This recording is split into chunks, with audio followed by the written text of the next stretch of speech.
Good evening, everybody. Thank you for coming. I'd like to call this meeting of the Anchorage Assembly to order. Mr. Trainee is running a few minutes late today, so I'll keep things moving until he gets here.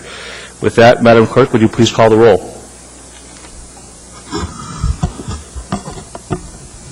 Ms. Drummond? Here. Mr. Birch? Here. Ms. Gray Jackson? Honored to be here. Ms. Johnston? Here. Mr. Trainee is excused for the moment. Mr. Flynn? Present. Mr. Starr? Here. Mr. Hall? Here. Mr. Honeman? Here. Mr. Gutierrez? Here. Ms. Osiander? Mr. Chairman, we have a quorum. Thank you very much. Mr. Birch, would you kindly lead us in the Pledge of Allegiance?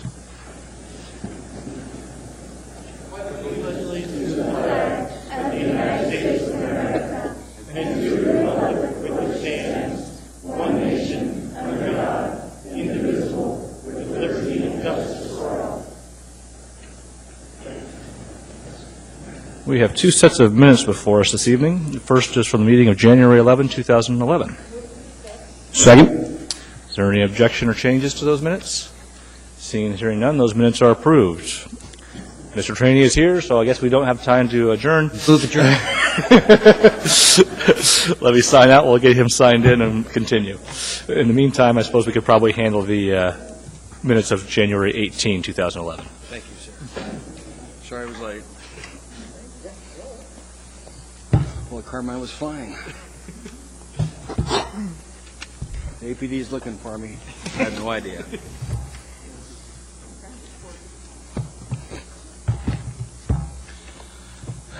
see.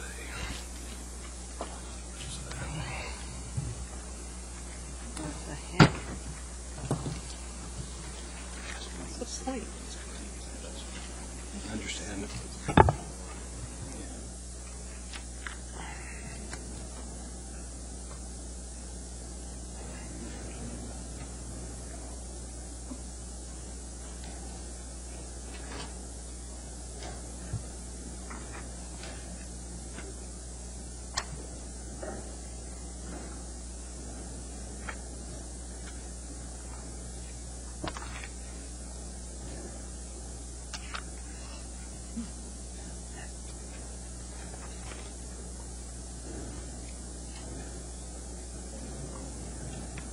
Yeah. Oswald.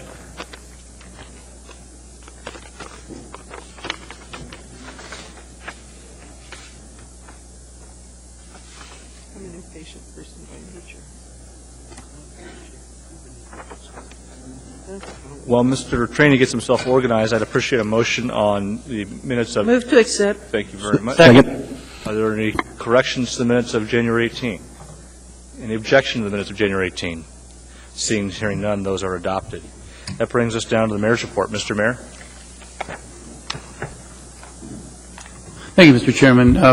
Had the pleasure over the weekend of engaging in the Alaska State sport of dog mushing, and Exxon sponsored what they call the Top Dog Challenge, where myself and the Chief of Police and the Fire Chief and a representative from the Department of Law and Parks and Rec all out at Tozier Track blazed around the trail, and while I didn't come in first, the overall event raised thousands of dollars for various charities, and it was just a great event. I want to thank Exxon Mobil for their sponsorship and for all the ones who mushed out there in 0-degree temperatures. It was a great event, and that's all for today, Mr. Chairman. Thank you, Mr. Mayor. Is there any truth to the rumor that many of those thousands of dollars will be coming to those municipal employees who were ahead of you? They'll be making those contributions? Well, there was a three-way tie for first, which meant I placed second, or fourth, depending on how you count. And so it's Very good. Well, I'm sure Chief Mew is sleeping well at night. Moving right along, we're down to the chair's report. I believe Kathy Wasserman from AML is here to visit with us this evening. Ms. Wasserman, would you kindly come forward, please? Thank you. I'm Kathy Wasserman, the Executive Director of the Alaska Municipal League, and just sort of my jet stopped here. I don't know where I was on my way to, but anyway, I stopped here to just kind of tell you thank you from the Alaska Municipal League for the support that the municipality of Anchorage gives the Alaska Municipal League. The League is comprised of all of the cities and boroughs throughout the state, and it gives us the opportunity to all get together and discuss that those issues which will affect every one of us. We do not do capital projects, as Mr. Trainee will remember from our talk Tuesday. Yes, we had a gentleman, I think from the Valley, that wanted to talk about substituting some obscure place called Point McKenzie versus Port Anchorage. Yes. Yeah, I know. I remember that. We were all... I think I almost lost his chair when he sat down. I was very twitchy as well. Anyway, we do not do capital projects. We don't get in the middle of the pie that goes to capital projects, but we certainly work on all of the issues that affect each and every one of us and our ability to lead our government efficiently and effectively. This year, as usual, we're working on revenue sharing. It appears to be safe this year, even though we had some concerns because the governor and some legislators are announcing some decisions to perhaps cut the oil taxes, which is where revenue sharing is based. But we've been guaranteed by the governor and by the legislature that those funds are safe. We deal with PERS issues, public employee retirement systems, and of course that usually has some things that we have to deal with and are always difficult. We've been working with APOC, and Jennifer can probably give you all the update on that. APOC has been a little bit uphill for all of us. There are many of you that have taken part in AML for years, many of you on the Assembly now and the Mayor, and it's been a huge, huge help when Anchorage speaks, people listen, and we certainly don't want to ever be in the position of advocating for something that the municipality of Anchorage doesn't agree with. So we agree with you, Kathy. Pardon me? We agree with you. Oh, good. No, I agree with you. That's the way it works. And so certainly we're also active in NLC, which I know many of your members attend. That keeps us up on national issues, and we're also very active in NACO. So please, if you have any issues that you would like to find out about how other municipalities are dealing with them, or any legislation from the federal government or the state, feel free to call our office, and we can try to get you up to speed on what's going on. Thank you, Kathy. Mayor Sullivan for Kathy. Yes, thank you, Mr. Chairman. I just wanted to say thanks to AML for the great job you did last week in Juneau. I attended the Conference of Mayors and the General AML conference as well, and it really is a great opportunity for mayors around the state to get together, meet each other. We'll never get to every town and village around Alaska, and so AML is really that opportunity to meet your colleagues from all over the state, from literally every walk of life, every climate, every geography almost, and I really do appreciate that and all the work that goes into putting on a conference like that, so thank you. And thank you. And also I left on your tables just sort of a kind of a list of what comes in due to AML lobbying efforts. I mean, we're the only organization in the state that lobbies for those things. So, as you can see, there's quite a bit of money in the last couple of years that helps the government provide basic services. Thanks. Thank you, ma'am. Jennifer has a question. Kathy? Yes, sir. You can't go away yet. Okay. Jennifer. I too wanted to say thank you. I've appreciated being on the board of AML and working with you, and AML does, you are out front in a number of issues, and we appreciate it. Thank you. And we appreciate having a board member from Anchorage. It's always helped. Mr. Trainee's been on the board. Jennifer's been on the board. I know I'm missing someone. Barbara teaches newly elected officials for us. Oh, yeah, and the mayor. Well, I was going to mention him, yes. Joe Murdy was president. Joe Murdy was president. There have been many Anchorage people, so it really makes our job easier, because, like I said, we don't want to do anything or take a position that would be against the municipality of Anchorage. Thank you. Elby has a comment, ma'am. Thank you, Mr. Chairman. First, I want to thank you for being here this evening. I also want to thank you for the great job you're doing at AML on behalf of all communities throughout Alaska. And I'm really glad that you mentioned National League of Cities, because National League of Cities plays a major important role, and it's wonderful that we have AML and we get to visit with other mayors and council folks, but it's a step further when we're involved in NLC and get to visit with mayors and assembly members from all over the country. Right. Thank you. Thank you, Mr. Chairman. Plus, it keeps us in tune with what the federal legislation is. Now I am going back for NLC's conference, so if AML has anything you want to be taken back to the board back there, let me know. We're going as well, Okay, good. Who's going, you or Betty? Betty. Betty is? Okay, because I have to go the week before for NACO, and I can't do both, but not a problem. be there in spirit. I'll leave you a note in the bathroom somewhere. Let me know. Okay. We're at the Marriott this year. It should be interesting. Yes, we are too. Thank you. Thank you for being here. Next item is Assembly Chair's report. I just wanted to know I came back from Juneau. That's all right. Met with most of our delegation down there and invited them to have a caucus meeting here on the 26th at the Assembly Chambers. Reserve the room for them. So if you want to talk to Anchorage caucus, come here on the 26th. They should be here from about 10 to 4. You mean on March 26th, sorry. Should be here then. And that's about all. Let's go around for committee reports. Debbie? Mike? No report, Mr. Chairman. Paul?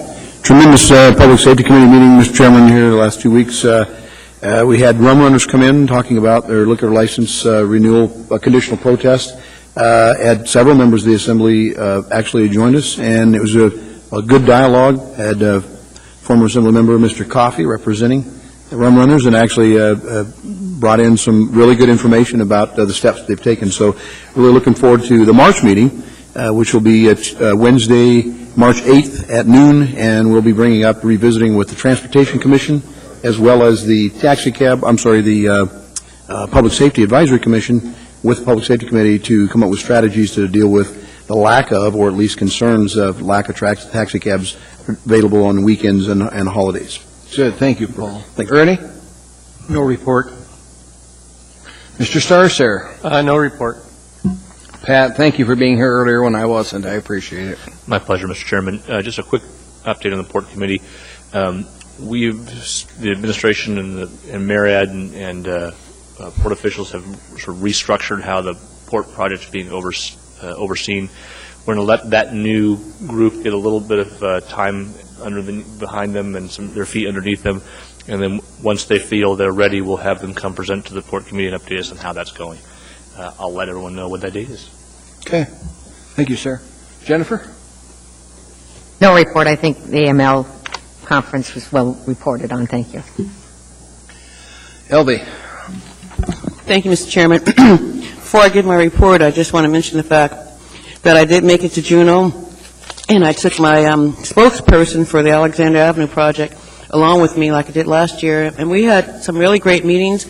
We met with the OMB director, Karen Redling, I think her name is, and about 6 other legislators. And just for the record, I didn't just talk about Alexander Avenue. I talked about other projects that are equally important that we get funding for in this community. In terms of the audit committee meeting, the audit committee met to talk about the police and fire retiring medical audit, in particular the findings that address the Assembly's recommendations. And we had a really, really great meeting. We had members from the board there, the administration was there, all the members from the committee were there, and we had some good dialogue. And one of the big issues was whether or not the police and fire retirement medical would come under Title 3, 6, and 7. And bottom line is what I did, I referred the audit to the Police and Fire Retirement Medical Board. They're going to have a board meeting in March, and they're going to talk about it, and they're going to come back with a recommendation to the audit committee, and we're going to meet again in March and discuss what they had to say, because I thought it was only fair to give them an opportunity to respond to the audit, and I look forward to another fruitful meeting. Thank you, Mr. Chairman. Thank you, ma'am. Mr. Birch, sir. Yeah, I would just add to the Public Safety Committee meeting last week that it was actually very helpful to learn what is happening in the liquor industry, and particularly in some of the downtown bars and lounges, as to what they're doing as far as actually arresting underage patrons that they apprehend. And I was actually very encouraged to see that they're making some very positive moves there as far as assuring the security security of not only the people that are visiting and frequenting those locations, but they're also introducing some new technology to connect multiple locations so they can actually identify folks that shouldn't be there. We also discussed, I think the chief mentioned that there may be an APD 28-person academy coming up in February. I don't know if that, I think that's still tentative, but that and the fire department both having potential for upcoming academies is certainly good news. And that's it. Thank you. Thank you, Mr. Birch. Appreciate that. Mr. Drummond. No reports, Mr. Chair. Thank you. Okay. Then we're down to addendum to the agenda. If I could get a motion to incorporate the addendum to the agenda. Second. Moved and seconded. Let me go through the items that are on there. 9B5, Resolution Air 2011-53, a resolution of the Anchorage Municipal Assembly in support of Senate Bill 77, a special appropriation of matching grant funds to certain local and federally funded public transit projects for operating expenses and related requirements. Item 9D25, under new business, same memorandum, AM 123, 2011, proprietary purchase of computer software and maintenance support services from Oracle Corporation for the Municipality of Anchorage, Municipal Light and Power Utility, ML&P, $33,612.12 from purchasing. Item 9D26, the same memorandum, AM 124, 2011, Corporative Purchase Award to the Bloomfield Company for furnishing traffic marking paint and paint and beads to the Municipality of Anchorage, Department of Public Works, Traffic, $208,144.20 in purchasing. Item 9E5, Informational Memorandum and Information Reports. Information Memorandum, EIM 20-2011, Preliminary 2010 Year-End Expenditure Report, Office of Management and Budget.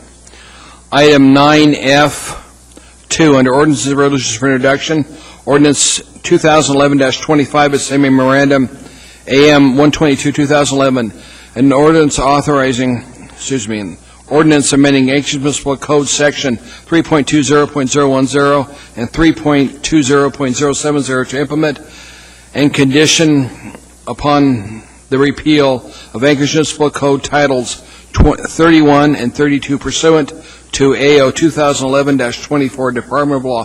Public hearing request on that's 3/29/2011. Item 9F12, Ordinance AO 2011-30, an ordinance of the Anchorage Municipal Assembly amending Anchorage Municipal Code Section 12.07.010 to modify taxes on motor vehicle registration and amending subsections 12.10.010A to clarify motor vehicles subject to Chapter 12.07 are not subject to personal property ad valorem taxation. Office and Management and Budget public hearing requested on 3/8/11. There's an accompanying same memorandum, AM 125, 2011. Item 9F13, Ordinance AO 2011-31, an ordinance of the Anchorage Municipal Assembly amending Anchorage Municipal Code Section 2.30.070, voting, providing conditions for assembly members participating by means of telephone or other electronic means. Public hearing requested on there is 3/8/2011. There's an accompanying same memorandum, AM 126, 2011. Then I've got a couple to be laid on the table. I've got one for Mr. Birch. This is an unnumbered AO, be 2011 something, and it's an ordinance amending Anchorage Municipal Code Section 12.25.040 to clarify each year's base amount in the calculation of the tax increase limitation tax cap. If I might, Mr. Chairman, do you have a Sure. number for that, or would? I had on this, it's written 9F11, but I think it should probably be 9F12. I mean, the number on the ordinance, on the AO? No, we don't. Just, okay. 14. Yep. We already got 13. Public hearing would be on 3/8/2011, our next meeting. Point of information. Yes, ma'am. It's F14, isn't it, sir? Yeah. What? F14? Yeah. Thank you.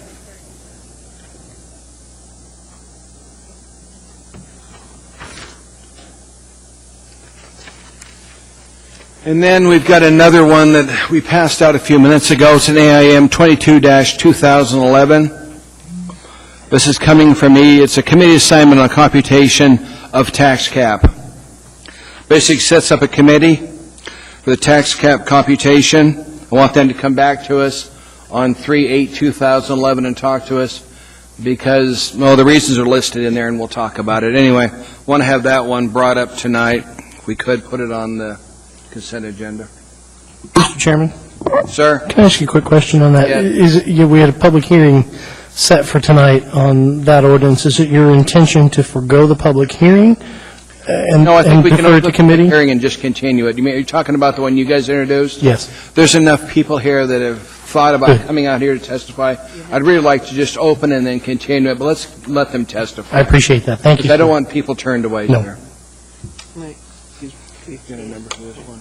Yeah. There's 9E6. And the number on that one is 9E6. Mr. Chairman? Sir? Over on this end, yeah.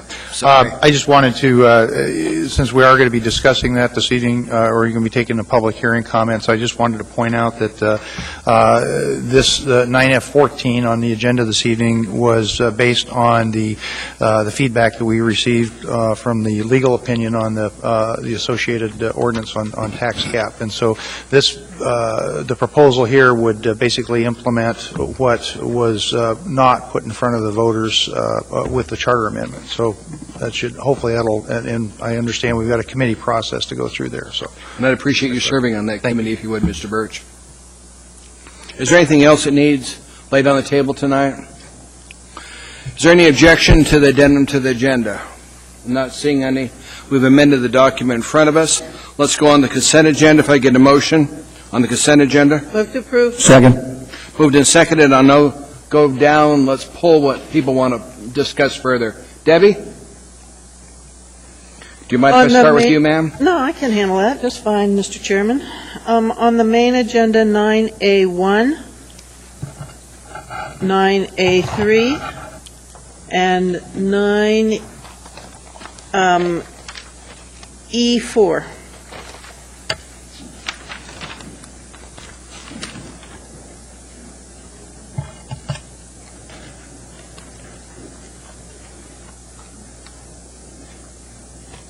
Thanks, Debbie.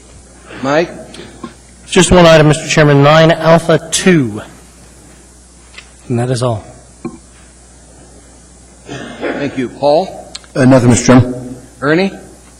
Nothing. Bill? No items. Pat? Mr. Chairman, at the request of the administration, I'd like to pull item 9 Delta 10.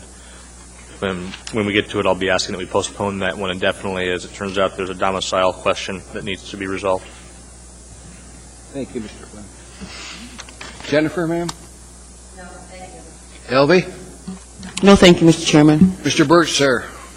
Yes, on the consented, or I should say on the addendum to the agenda, 9F13, regarding telephonic meeting participation. Okay. Harriet? Nothing to pull, Mr. Chair. Thank you. Administration? Yes, the 9E5, sir. From the addendum. Okay.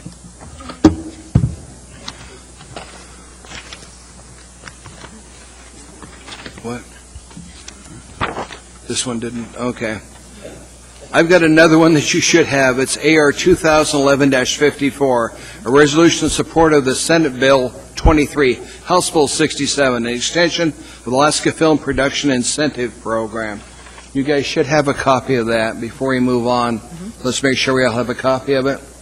I want to add that in to the consent agenda. It should be 9 Bravo 6, sir. 9 Bravo 6, okay. Move to incorporate. Second. Is there any objection to corporation? Not seeing any. We've put that in. Thank you for catching it. I'd hate to miss that one. Mr. Chairman, I will Sir? pull that one as well. You want to pull it? Yes.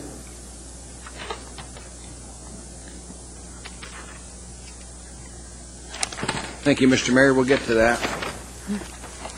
Okay, now bring up voting on the balance of the consent agenda, with the exception of those things we're pulled for a little further discussion.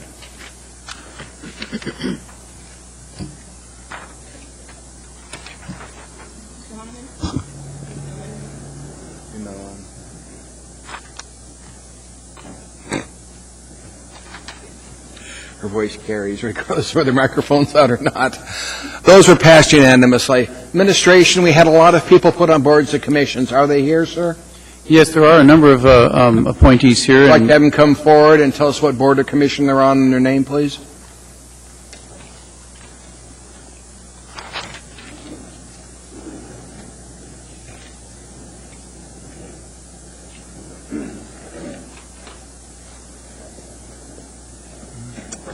Good evening. Hello, sir. Excuse me. Hello.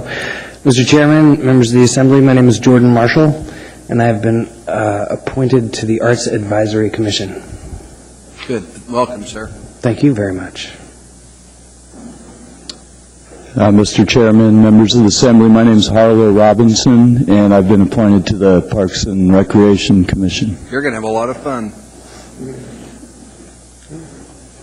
Good evening. My name is Jim Seeplack. Been appointed to the Municipal Airports Advisory Commission. Thank you, sir. Good evening. My name is Simon Leszecki, and Port Commission. Good, sir. Take care of our port. We have something in the Matsu that's trying to claw at that thing. Imagine that. Imagine that. Good evening. I'm Patrice Case, and I'm also been appointed to the Port Commission. Good. Hello, Neil. Mr. Chairman, I'm Neil Kerniger. I've been reappointed to the Animal Control Advisory Board. So many years you've been on that board now? 10. Good. I'm learning how to sit and stay. I know Sandy told me to make sure you get appointed. My name is Justin Kirkley. I've been appointed to the Public Transportation Advisory Board. That's great, sir. Thank you. Good evening. My name is Dave Dickhouse, and I've been reappointed to the Bidding Review Board. Good, sir. Hello, my name is Lee Holmes. I've been reappointed to the Arts Advisory Commission. Great. Well, thank all of you for agreeing to serve on these boards and commissions.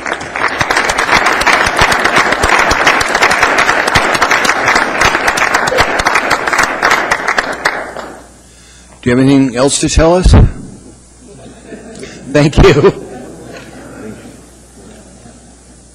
Now, I see we have some scouts here. Are they scouts, or what are they? Which? Okay, good. So they're on there already? Good. I thought there were some scouts. You never know. Sometimes we do get them here. Okay, the first one is item 9A1, pulled by Debbie. This is Resolution Air 2011-53, a resolution of the Anchorage Municipal Assembly honoring Chugiak Volunteer Fire Department and thanking Chief Bruce Barkley for their dedication, commitment, and service. Move to approve. Second. Ask unanimous consent. Not seeing any objection. That's approved. Bruce, could you come down? And if there's anybody here also from the fire department that might want to sort of stand behind him, that would be nice too. Thank you. I'm going to be reading the resolution, sir, and then there's also a letter here from a state legislator that I wanted to read, if I could. His wife's here too, Debbie. I saw her, but I figured Sherry knows enough to come down if she wants to come down. If you could get behind the podium, the camera will pick you up better. Yeah, thank you. This way? If it has a camera, come down front and get a picture going that way. Yeah. This is a resolution of the Anchorage Municipal Assembly honoring the Chugiak Volunteer Fire Department and thanking Chief Bruce Bartley for dedication, commitment, and service. Whereas the individuals who serve on the Chugiak Volunteer Fire Department provide fire protection and emergency care to 15,000 people who live in a 50-square-mile section of the municipality of Anchorage, and they have continuously provided this service for over 50 years. Whereas these individuals who give their time and energy to the Chugiak Volunteer Fire Department respond to approximately 800 calls a year, responding at all hours and in all weather conditions in a prompt and professional manner, regardless of their personal concerns and their private job responsibilities. And whereas the individuals who make up this department selflessly give of their time and energy to spend many hours of training and meetings in order to better respond to the needs of their neighbors. And whereas one of these volunteers, Chief Bruce Bartley, has given particularly long and outstanding service to the department and to his community. Whereas on February 3, 2011, Chief Bartley retired from his position as Fire Chief of the Chugiak Volunteer Fire Department. He joined the department in May of 1983. He became a captain in 1986, assistant chief in 1990, and he's been chief since 2005. Whereas Chief Bartley also served his community for over 25 years as a member of the Anchorage Critical Incident Management Team and the Southern Region EMS Council, all the while continuing a productive professional life with the Alaska Department of Fish and Game and devoting other volunteer service to the citizens of our community. Now, therefore, be it resolved, the Anchorage Assembly thanks and recognizes Chief Bruce Bartley and the members of the Chugiak Fire Department for their dedication, commitment, and considerable services to our citizens. Passed and approved this day. Very good, Chief. Congratulations.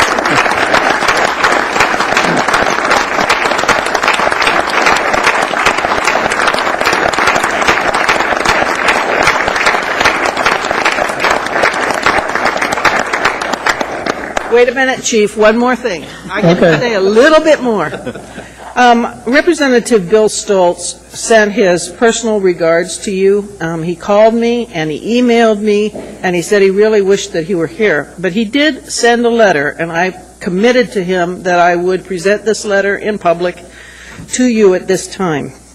Dear Bruce, firefighters practice what is commonly referred to as 2 in, 2 out, or simply put, everyone who enters a burning building comes out of that building. I'm happy to say my friend and Chugiak Volunteer Fire and Rescue Chief Bruce Bartley has made it out. After serving on the all-volunteer department for more than 28 years, he's retiring. Bruce has gained the respect and admiration of those who've worked with him and his community for his dedication and commitment to serve. As your representative, neighbor, and friend, I extend a heartfelt thanks for all you've done for Chugiak and Alaska. I wish you and Terry well in all your future endeavors. Sincerely, Bill Stoltz, State Representative. Thank you, Chief. Thank you. I have with me from our Board of Supervisors, Ronnie Sullivan and Pete McKay, Assistant Chief for Administration, Virginia McMichael, Assistant Chief for Operations, Brad Shepard, and my wife, Terry. Chief Tom Rainbow had to work today, couldn't be here tonight. First of all, I'd like to thank everybody who had anything to do with this. I'm proud and I'm honored to have served for nearly 3 decades with this department. Any recognition that comes my way is really a reflection of the men and women that I serve with. And I thank all the Assembly for the support you've given us over the years, particularly members Ossiander and Starr. And I just hope you'll all remember what a great asset this department is to the entire municipality of Anchorage. Thank you. We have a few questions, if you don't mind, sir. Mr. Honeman? I just wanted to say thank you for your years of service and commitment to our community and in public safety. I know you've had a full-time job, obviously, with Fish and Game, and it's kept you quite busy. And so being able to put your passion and your hours on your off time to your service to the community in this regard has been nothing less than stellar. So thank you again for your service. Appreciate it. Thank you, Paul. Mr. Gutierrez? Thank you, Mr. Chairman. Chief, I grew up in a rural area that was served by volunteer firefighters, and so I recognize the kind of commitment that it takes and the difference that you make in a community like that. And there aren't enough words to say thank you, but thank you for that dedication and for the entire department. This entire city is much better off. Thank you, sir. Thank you, sir. Thank you, Chief, for your service to the city. Appreciate it.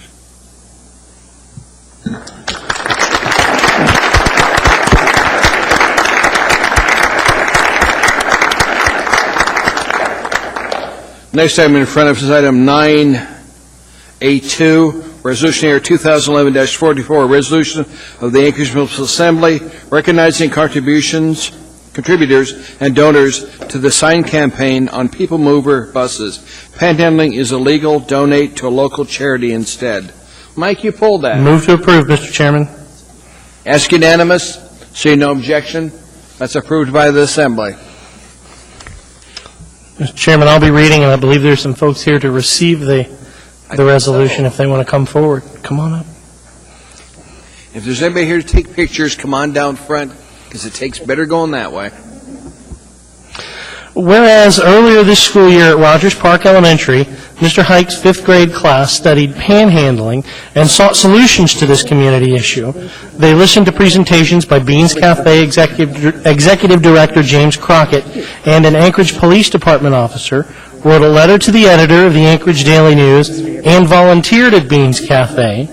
And whereas on October 12, 2010, Vanessa Durson, Tabitha Wheeler, and Seth Diath, 3 students from Mr. Hike's class, appeared before the Anchorage Municipal Assembly and shared what that class learned about panhandling.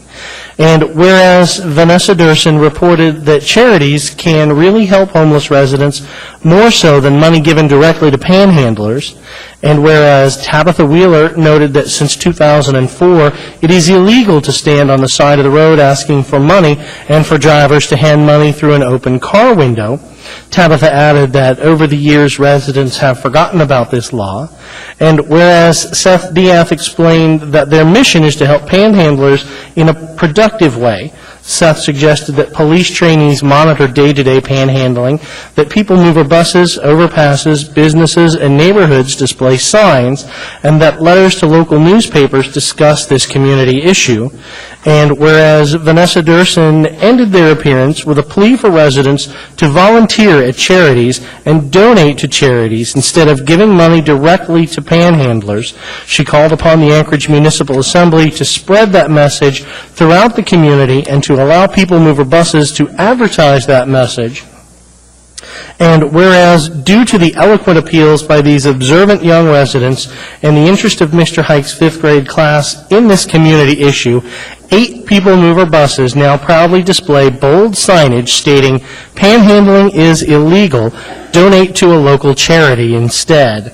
Now, therefore, the Anchorage Municipal Assembly recognizes and appreciates the contributions of Mr. Hike's fifth grade class, the in-kind services of the Municipality of Anchorage staff and Drummond Design, and the monetary donations from the International Association of Firefighters Local 1264, the Anchorage Police Department, Employees Association, Eberhardt Advertising, and First National Bank of Alaska to educate the community on this issue, passed and approved by the Anchorage Assembly this day.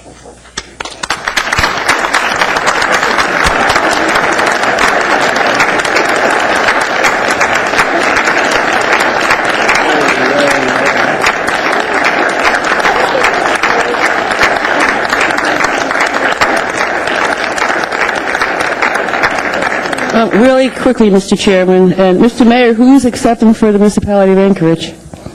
Well, would you like to? Come on down.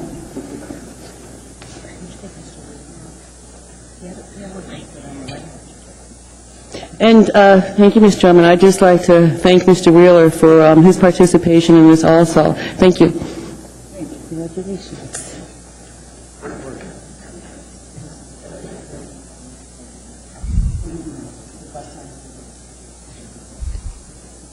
Chairman, maybe the young students could identify themselves. If they would. Kids, come on up to the mic. There you go. What grade you're in? And your name? My name is Tabitha Wheeler, and I'm in 5th grade. Hi, my name is Joanna Toomey. I'm also in 5th grade. Hello, my name is Cheyenne Walker, and I'm also in 5th grade. Hello, my name is Gage Bergston. I'm also in 5th grade. Hi, my name is Vanessa Diaz, and I'm also in 5th grade. Hi, my name is Nicholas Gerchwick, and I am also in 5th grade. My name is Alexander Duskos, and I'm also in 5th grade. My name is Andrew Hull, and I am as well in 5th grade. And Mr. Chairman, We have a few questions for you, as we know, Mr. Chairman, Tabitha Wheeler is the daughter of our municipal attorney, so. Yes, and I noticed they recognized the one ordinance that you passed. I remember when you were in the assembly with me, relative to panhandling. That was your ordinance they were talking about, if I remember correctly, Mr. Mayor. It was, but it wasn't the only one. It's not the only one, but it was one of them, Mayor. As the volunteer graphic designer on this, I want to also thank Mr. Wheeler for helping us stay out of legal hot water. The students had originally designed this thing with a set of handcuffs on it. And Mr. Wheeler and I had a discussion. We didn't think panhandling was the kind of offense that the police used handcuffs on, so we decided to drop that from the image. And we've got clarified language. And it was a great pleasure to work with these young people. They actually came up with this design. All I did was execute it. I did work with Hannah Kim, who did the Photoshop work on this frying pan with all the money in it.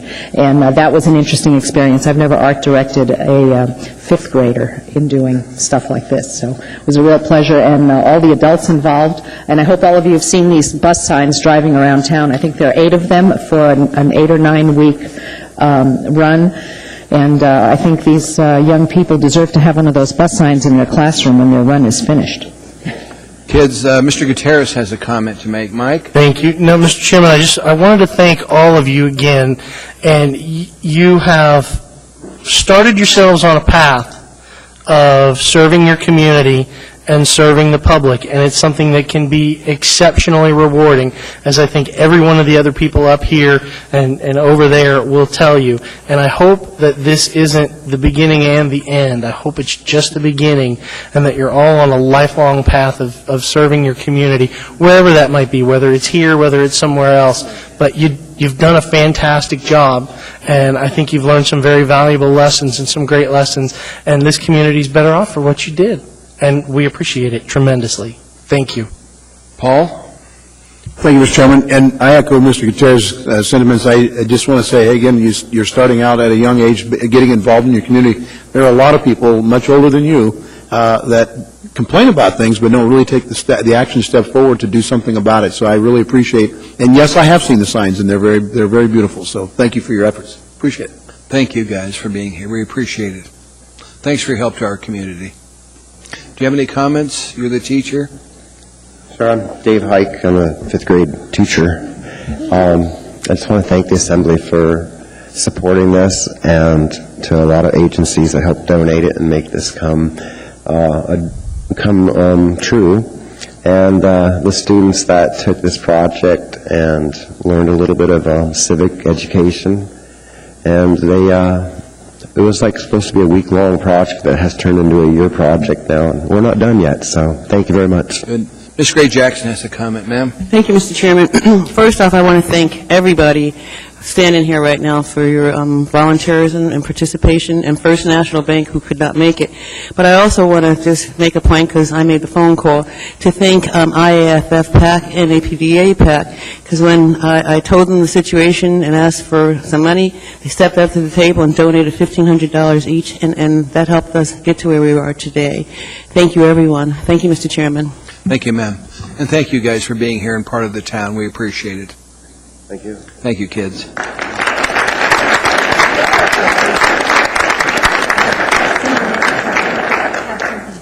Next item in front of us is 9A3, Resolution AR 2011-46, a resolution of the Anchorage Municipal Assembly recognizing and honoring AWW Alaska Dental Action Coalition Award. That was pulled by you, ma'am. Move to approve. Second. Ask unanimous. See no objection, that's approved. Debbie, who's presenting? I'm not doing either. I just wanted to make a comment about it. Okay. And that is, I would like, since we've heard recently that you can over-fluoridate, if we could ask the Board of AWU to look at the level to make sure that it's the minimum that's needed to accomplish the goal. Okay. Administration, can you take a look at that and just send us back a letter on it? Well, in fact, I think the levels were just lowered in response to the science that came forward on it. Yeah, I think it'd be good to know, since we've had citizens come and talk about this topic. What I just said is true. They have lowered it. Thank you. You bet. Thank you. Thanks, Debbie, for bringing this to us. Appreciate it. What? The clerk tells me somebody's presenting and somebody's receiving. Who's presenting? Harriet, you're presenting? I don't have it. Is there somebody here to receive the award? It doesn't appear. Ernie, are you reading it, or? You're reading it, okay. Come on down, we'll get organized yet, it's early in the night. Welcome, sir. Thank you. Whereas Anchorage Water and Wastewater Utility, AWWU, adds fluoride to its drinking water systems in Anchorage and Girdwood as a benefit to public health, and whereas fluoride is continuously monitored by online instrumentation and manual bench tests, samples are conducted every 2 hours by on-site operators, and whereas AWWU is a member of the American Waterworks Association, which states, the best science should give decisions related to fluoride and other water quality issues.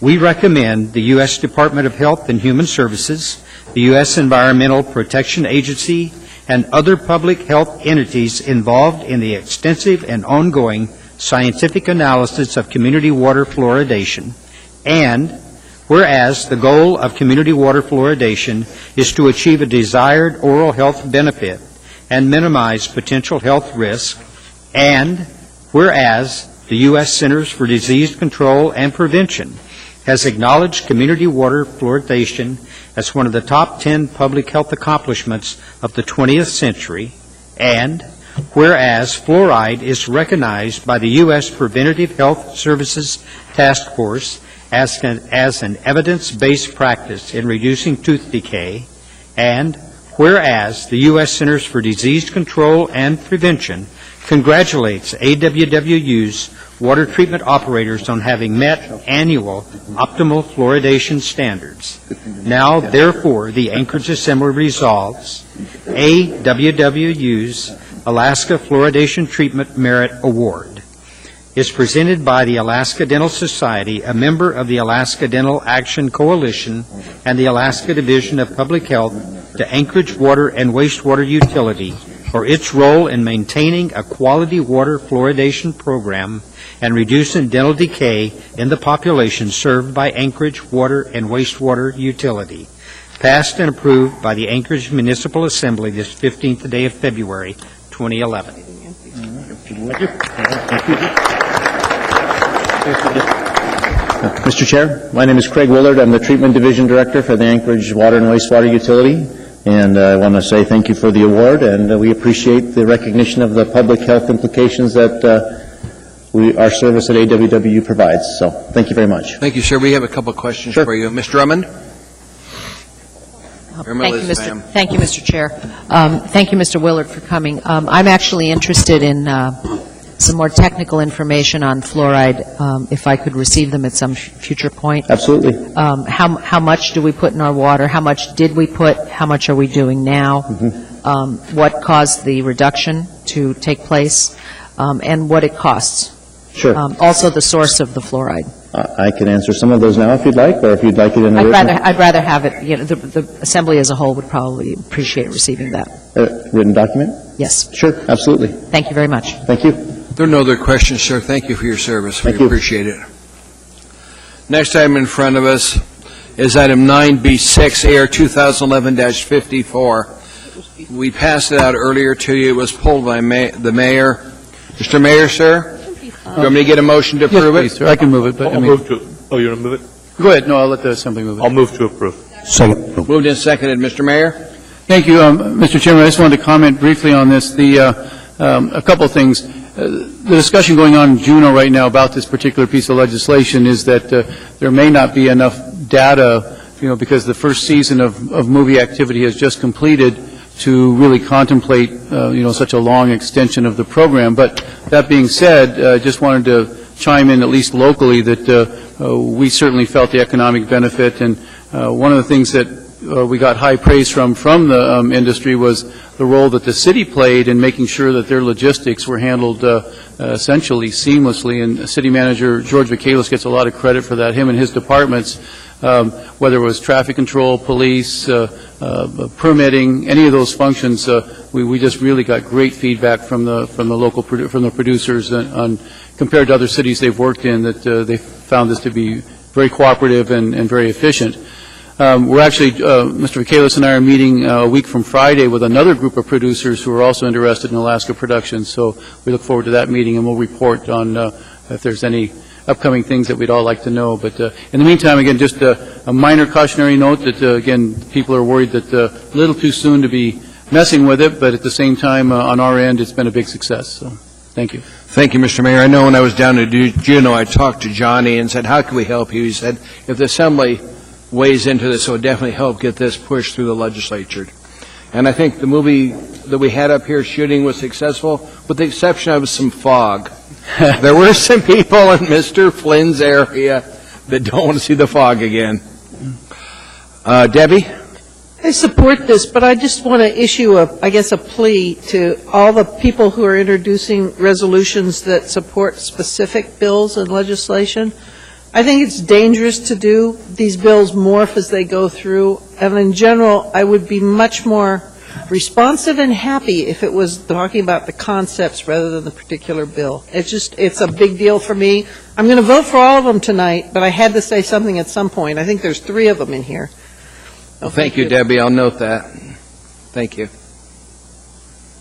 Is there any objection to approval of this item?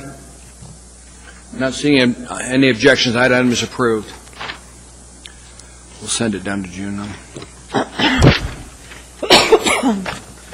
Next item in front of us is pulled by Ms. Ossiander on page 2. Actually, by Mr. Flynn. It's on page 2. Sorry, I was thinking about Debbie still. It's item 9D10, a semi-memorandum AM 96-2011, Human Resources Advisory Board appointments. Mr. Flynn, sir. Yeah, Mr. Chairman, as you may recall, there's a domicile issue, I believe specifically with Mr. Adamczak, and so we'd like to postpone this one indefinitely. We need a motion then. Second. Postpone indefinitely. Is there a second? Second. Any discussion from Assembly members? Any objection? The item is postponed indefinitely. Thank you to the administration for taking care of that work. And Mr. Flynn.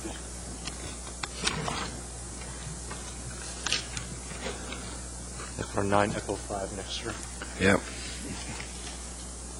Sorry, 9 Echo 4, Debbie.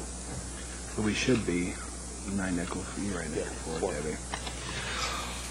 We're on page 4. It's 9E4, a semi-member information memorandum AIM 19-2011, sole source procurement report for the month of December 2010.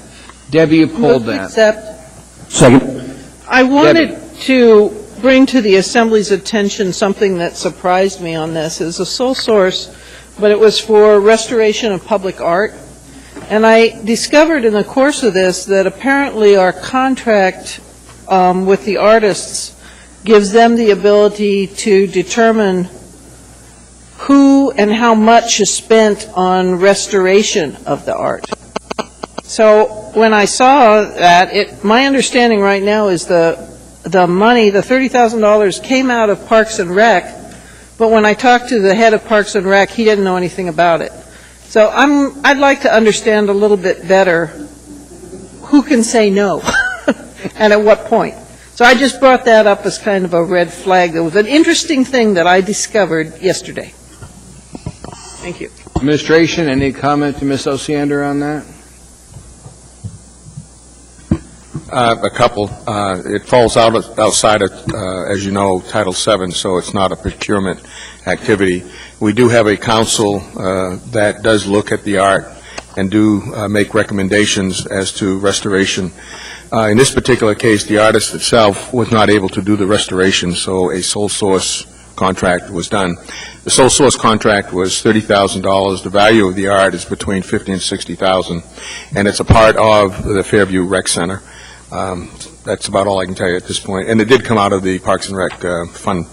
Mr. Michaelis, I understand, too, the artist recommended the firm to restore the artwork. Is that correct? Not the artist himself? That's correct, sir.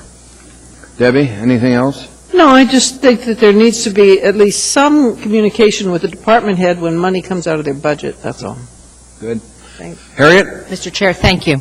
I had a tour of some of our Percent for Art projects, about a year and a half ago with Jocelyn Young. who I believe is the manager. And I did see this artwork at Fairview. It's a bunch of large canvases that are not supported behind them, and they're in a recreation room.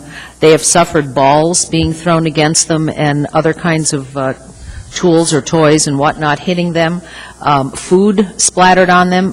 They were not in a well-selected location to begin with. As you know, the Fairview Rec Center is kind of a tight building, not a lot of space to display these things, and Jocelyn did tell me that it was going to be a problem. These artworks are commissioned and provided for in construction projects in the Percent for Art program, but no money is provided for maintenance and upkeep, and it was just a matter of time before this was going to happen. So I'm not surprised. The other problem is there are well over 200 of these pieces in our community, many of them in schools, many of them outdoors, and when the maintenance issue comes home to roost, we could have a bit of a problem on our hands. Thank you. Jennifer? Yes, I just wanted to remind folks that maybe we're on the Assembly and are new. This was a discussion for the last 3 years for the school district. And we've only discussed it because it really is a state mandate. But it is something we need to address. We've talked about having a fund, a maintenance fund for art, which would give us a little bit more flexibility. Thank you, ma'am. Mr. Flynn, sir? Thank you, Mr. Chairman. I would just add to Mr. Michaelis' report to address some of the concerns that Ms. Drummond had identified. The restoration process included plexiglass shielding for these pieces so that they'll remain in pristine condition for a longer period of time into the future. Debbie? Actually, I was going to say something similar in that I think it's absolutely essential if we've got a $60,000 piece of art that it not be put where somebody can throw balls and put food on it. So hopefully these plexiglass is strong enough to protect it. If not, let's move the darn art. The Fairview Recreation Center is a remarkably active place. I'm not sure there's a safe place anywhere to prevent the exuberance of youth. Debbie, before we move on, I will tell you about one of my sons. You know, I have a few of them. One of them, Philip, decided he wanted to really test plexiglass. So he broke a window. I replaced it with plexiglass. Plexiglass lasted 2 hours, and he took it out, too. So you've got to make sure it's stout enough plexiglass or it comes apart. Okay, let's move the art. And I still have the kid. Plexiglass didn't survive. Any objection to seeing none? That item is accepted. Thank you. Next one would be on the addendum to the agenda, 9E5, Information Memorandum, AIM 20-2011, Preliminary 2010 Year-End Expenditure Report. Administration pull that? Yes, if we get a motion to accept. Second. Moved and second, Mr. Mayor? Yes, thank you. I wanted to just speak briefly to this AIM because there's been discussion recently, I know in the media by various Assembly members who are concerned that there may be too much excess fund balance. And just wanted to highlight again how the process works. We actually had this exact same discussion last year at the turn of the year when members looked at some initial reports and saw, well, you know, where's all this money? And then, of course, as we get to first quarter budget revision, which is when we actually make adjustments, we know by then really any outstanding bills that have been paid, the expense side of the ledger is caught up with the revenue side, and we really have a much clearer picture, which is why we do these things at first quarter budget revision. If you'll notice these numbers where it talks about 15 million, just a couple of weeks ago it was about 20 million. So as the expenses come in, you see that number decline. But even more importantly, it's important to note that these monies are all contained in individual funds, and as such, just cannot be arbitrarily transferred for other spending purposes. They are contained within those funds. And so by the time we get to first quarter budget revision, we'll be able to give you, you know, kind of the final numbers. Decisions can be made at that time about well, for what purposes maybe some of those fund balances could be applied to. But again, it's just so premature at the end of the year that when we first started hearing discussion with the media about it, that just to remind people that the process is at first quarter, that's the best time to really look at the numbers and decide what sort of spending decisions or savings decisions we want to make. Thank you, Mr. Mayor. Any comments from Assembly members? Just to keep it on everybody's track, we're dealing with first quarter budget revisions on 4/26/11 is when first quarter budget revisions come up. We should know then exactly where we're at, Mr. Mayor. Any objection to accepting this item? Not seeing any. That item is accepted by the body. On the addendum to the agenda, we're now down to item 9F13, Ordinance AO 2011-31, an ordinance of the Anchorage Municipal Assembly, amending Anchorage Municipal Code Section 2.30.070, voting, providing conditions for assembly member participation by means of telephone or electronic means. For public hearings requested on 3/8/2011, Mr. Birch, you pulled that. Do you want me to get somebody else to introduce it, sir, so you can discuss it? Move to introduce. Second. Is there a third? Third. Mr. Birch. Well, a couple of concerns. First of all, I was worked hard to get our streaming videos set up and basically to increase public access and visibility to our meetings. And one of the benefits of that is improved transparency and engagement. And we do have a citizen legislature here, if you will, not a professional group of politicians. And this is basically presented as a housekeeping change, but fundamentally what it does is restrict the participation by teleconference for members who happen to be out of town for work or other means not specifically identified in this proposed revision. And I have made a request to the clerk's office for a 3-year summary of assembly member attendance, to identify in a spreadsheet who has participated, who is absent, and who has participated by telephonically, and just to kind of get a sense for what kind of what we're trying to address with this, and if we could get that before the next meeting, if possible, it would be helpful. And I just wanted to pull this to make that request known. The office has the ability to generate that in the money and time. Yeah, I think I talked earlier, and I just wanted to get that on the record that it would be a matter of assessing the meeting minutes from prior meetings. Thank you. Thank you, Mr. Birch. This item is set for public hearing on March 8th. That completes the balance of our agenda, consent agenda anyway. We're now going down to persons to be heard to discuss this. Items with us, we have 4 people. You'll have 3 minutes. Please state your name clearly for the record. Spell your last name for Amanda so she can get it correctly in the agenda. She does a great job. The first one is Jerry Harris regarding the port expansion project. Jerry, you here? Welcome to the meeting, sir. How's this thing working today? Good evening. My name is Jerry Harris, Harris. Thank you. I had a couple of questions on our port project. I see this not going very well. Why doesn't the project go out for bid? And why are we going to spend so much money to continue on this thing? And why is Mr. Sheffield still in charge? That is probably best addressed by the mayor, sir. Yeah, Mr. Chairman, we don't conduct these as question and answer sessions, but if the gentleman would like to submit his questions, we'll gladly get him answers, but this isn't the forum where we engage in Q&A. Okay, thank you. Thank you, sir. Appreciate you being here. Diane Holmes regarding Title 21. Diane?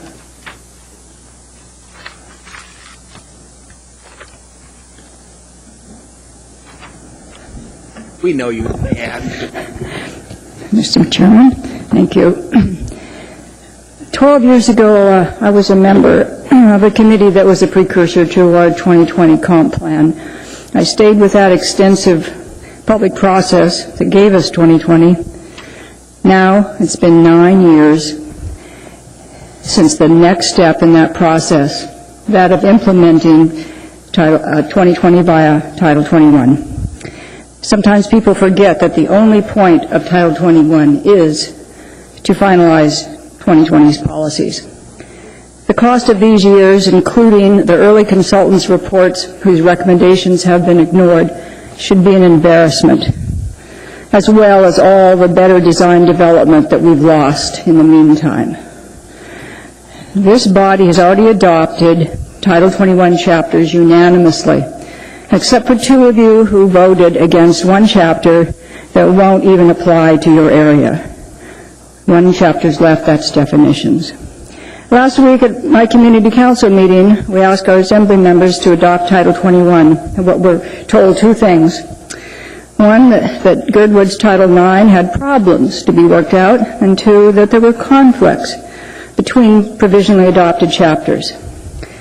Doing some research, I found out that Girdwood's chapter was adopted and has been functioning for 6 years. The planning staff already has some amendments prepared. If there are conflicts between chapters, that should be left to your professional staff to amend. Instead, the process has been stalled with sole source contracts whose conditions for public involvement and a close working relationship with planning staff barely receive lip service. Moreover, how can the public trust that their input is worth anything when the same contractor writes a political campaign letter saying Title 21 is anti-development and that it is being reworked, not merely edited? Title I should not be held up for any reason. You've already voted on it. In fact, last August, the Director of Planning replied to the BOMA Association upholding the need for the rewrite, its benefits, and that rather than waiting, the provisionally adopted chapters could become law now. The only thing we have is public process, yet 9 years of Title 21 has made a mockery of it. Our input and the desire for a better northern city has been insulted through delays and the warping of 2020's goals. We deserve to have it passed today. You know, some people elected you trusting that you would be here for us. Please show us that you are.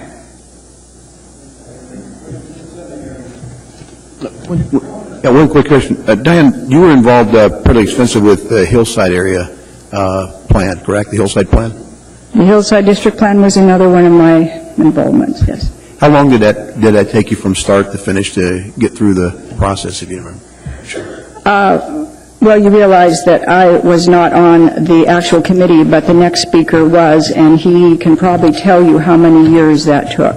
Okay. Yeah, we've got some challenges on the east side, of course, very dense area, a lot of multi-use zones and things, and we're trying to get our plan going over there. There's a lot of committed citizens, so I want to thank you for spending a lot of time and energy in putting that together, and certainly look forward to doing some more research to find out more about Title 21's push. Thank you. And I hope that you're still around to help your end of town. Elvie has a question for you, Diane. Thank you, Mr. Chairman. We received a letter from Halo asking us to approve Title 21 as presented, as provisionally approved. Is that the community council that you referred to?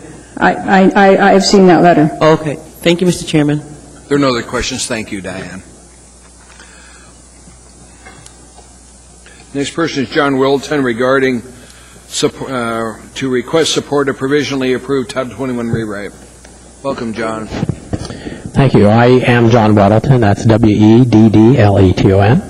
And I'm also here to encourage you to vote on the provisionally adopted chapters of Title 21 as soon as you can schedule it. Vote it up or down, do something. This stack of binders is my collection of the drafts of the rewrite of Title 21 and the provisionally adopted chapters. Now, this process has been going on since at least 2002, and I got involved as a community council chair. Then I went to meetings that the Anchorage Citizens Coalition held, and I was on a group with Stan, who couldn't walk, Phil, who only walks, a stay-at-home mom, an engineer, and a builder. And we were one of several groups, and the one rule was that whatever comments that we sent forward had to be a consensus of the group. And to me, in the many years I was involved with this, that is kind of a hallmark of what went on, is people of a variety of interests working together, trying to find some common ground and consensus on coming up with these rules. My community council had recommendations. That was by consensus. Later, when I was president of the Anchorage Citizens Coalition, we met with builders and developers and realtors, and we folded in all the information that we got from them when we made recommendations. When I moved to the Planning and Zoning Commission in 2008, I was on the Title 21 subcommittee, and that was with 2 developers, including the largest residential developer in Anchorage. We had public hearings, and we took all that information and had many, many pages of recommendations on Title 21. And of course, that all went to the Assembly's Title 21 committee, and when I attended those meetings, I saw a variety of people, all kinds of different viewpoints, actively participating in those discussions. And where did we end up? We ended up with these provisionally adopted chapters. I didn't come here to give you my resume, but just to highlight that this has been an ongoing process, lots of viewpoints, people actively involved with it, working to come up with rules that work for all of Anchorage. So where are we now? Well, now we have these new chapters that have been provisionally adopted by the Anchorage Assembly. All but one. They were adopted unanimously except for one. And the message I get is that these things are pretty much okay with you guys, okay? But where are we? Well, now we're in provisional purgatory, okay? We have dueling land use laws. When I was on the Planning Commission, we're compelled to use the existing laws, but we can't lose sight of these provisional laws. And they don't always work together. They conflict. And this was the same thing for developers. They'd come forward and they'd be, same kind of deal. They'd have to deal with 2 different sets of laws that aren't compatible. So despite these problems, despite the huge public process, this is an incredible project. It's important to Anchorage, and it's languishing, okay? You need to do something. It's ready. Vote on it. Vote up or down. You can vote it down and let us all know that the 9 years of work we put into it was wasted. Or you can vote to adopt it and support the clearly expressed intent of all the citizens who worked on it. Thank you. Thank you. We have some questions, sir. Mr. Honeman? Yeah, Mr. Wellington, thanks again for your input. Tonight, later, we'll be bringing up an ordinance adopting the international and national building codes, fire codes, safety codes, plumbing, electric, things of that nature, and mechanical. And, of course, obviously, there's a lot of vetting that goes on in that industry. I understand, as Ms. Holmes, you were involved at the beginning stages of the Hillside Plan, District Plan? From the very start. How long did that take you to get through the process? When you finished? Boy, that was 3.5, 4 years. Yeah, pretty long. But that includes coming here to beg for funds for it years before we got it. Can relate. Well, thank you for your interest and your service, and again, looking forward to taking a little closer look. Thank you.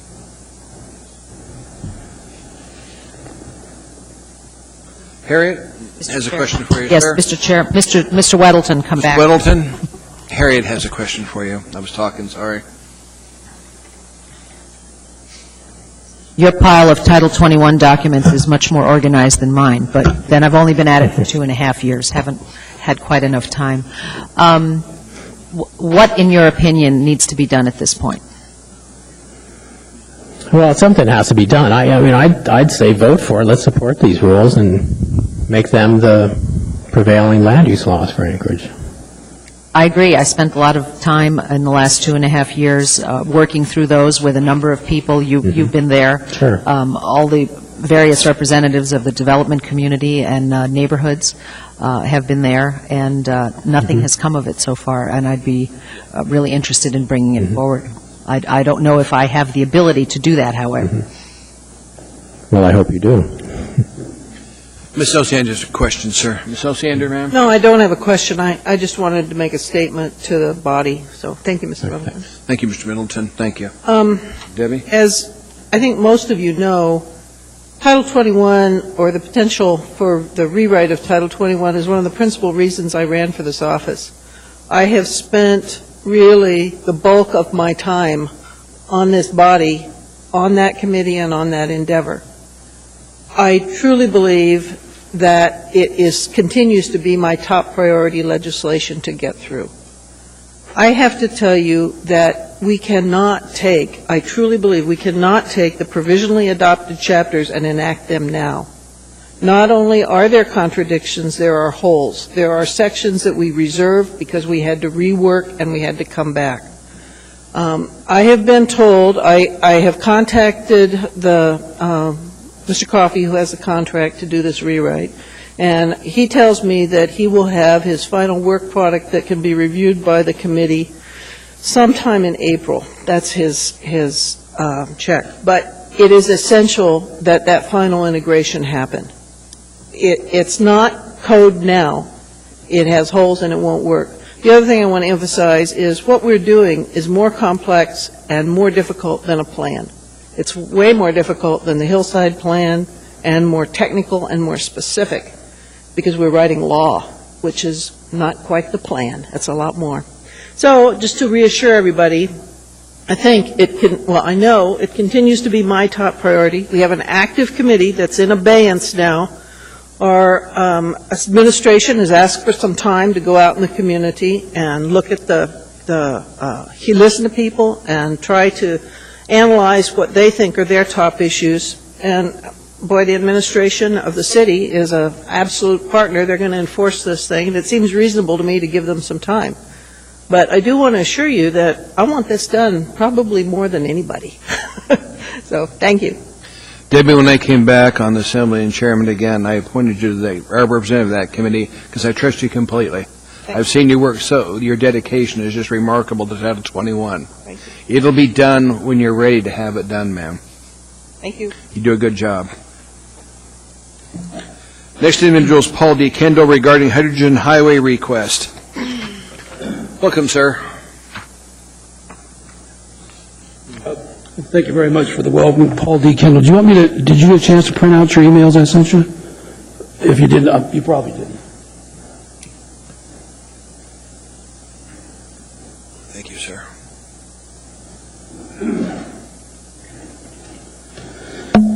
I know 3 minutes goes pretty fast, so I'll try to move pretty quickly here. My name is Paul, middle initial D. Kendall. I asked for a special appearance for the following reasons, and I'll make them as brief as possible, and if you care for questions, then I'll be here. If not, I understand how that works. I am here tonight to introduce this document, what we call a Letter of Understanding, which was drafted by the world's seven largest automobile manufacturers. And in this brief 8-paragraph letter of understanding, they request, and I quote, a hydrogen highway of sufficient density no later than 2015. I want to introduce this in the record for current and future historical public record references, primarily to leadership accountability, because these moments are rare that we discover them early while other people may not be up to speed on what's happening in energy. The other reason I bring it forward is that after considering and contemplating this document for some time and having looked at hydrogen since 2001, I have come to the conclusion that this document referring to electric and fuel cell transportation platform sustainability futures, it is in reality, ladies and gentlemen, the first document that indicates the hydrogen economy has been launched, is underway, and it is here today. And then the other reason I rise before this distinguished group of leaders is that I would plead and I would beseech you tonight to propound and promulgate and initiate actions to make this document available throughout the state of Alaska to every family, at every breakfast table, at every school, at every leadership organization within the state. It is of paramount essence that the people of Alaska understand their new role of what hydrogen is. Hydrogen is a game changer. It is, in essence, to put color on it. I really don't want to go to colorful commentary here. It is, in essence, an application to be a member of the galaxies. Ladies and gentlemen, in space you will find no chunks of coal or vegetable oil or chunks of wood or gasoline. You will find hydrogen primarily. And it is, from the people I've talked to, anywhere from 95% to 99.88% hydrogen. We are about to see something of a shift, mindset shift, the likes of which we have longed for many years. Having said that, I also gave you some comments in the back to think about.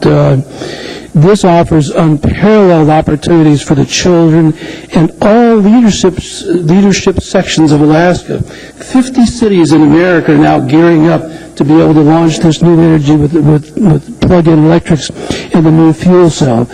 And also other countries are contemplating manufacturing electric vehicles. I believe this is going to swarm at an unprecedented rate. I do not think that those people are suggesting it will be 10 years before we change. I think they're wrong. And I thank you for the opportunity to come before the distinguished body tonight. We have a question, sir. Mr. Honeman? Yeah, Mr. Kendall, thanks again for your passion for hydrogen and alternative energy. I know you're a proponent of a lot of different alternative forms of energy, natural resources, use of natural resources. First of all, I know you got the letter, I've read through it, but did you get this off of like a website somewhere where where do you get the information from? I did. I got it off a website, and if you look at the back of the letter of understanding is only a page and a half, and it has signatures page. Right. On the back page, you'll see some links, and the very first link takes you directly to the document, bypassing anything that I might have. And then, Mr. Holman, I had independent, credible sources check for me, and Chrysler has this on their site, Daimler, and some others. Well, I've spoken on this issue a lot, and of course, we all know in Alaska we have our own energy concerns for the future, and not just for today, but for the future. So, I'm open and willing to look at this. I mean, I got to hand it to you. You've got a lot of passion on this subject, and you certainly spent a lot of effort on trying to research as much as possible to get the information out there. So I'd applaud you for that. Well, thank you for that. Thank you. If there are other questions, thank you, sir. You bet. Thank you. Mr. Flynn. Chairman, I'd like to move to change the order today to take up item 19, executive sessions. Is there a second? Second. Mr. Flynn? Is there objection to the motion, sir? Any objection, we do need to go into executive session. We have a legal matter we need to deal with. So is there any objection? Just change the order of the day. I'll get the explanation once we have the order of the day changed. Seeing no objection. That item is in front of us. Mr. Chairman, Mr. Flynn? I move we go into executive session to discuss a matter of the immediate knowledge of which could clearly have an adverse effect upon the finance of the municipality, that item being the litigation related to the Laneri Park parcel. Second. Is there a second? Second. Is there any objection? Seeing none, we're going to go into executive session. Here we go. We'll be back.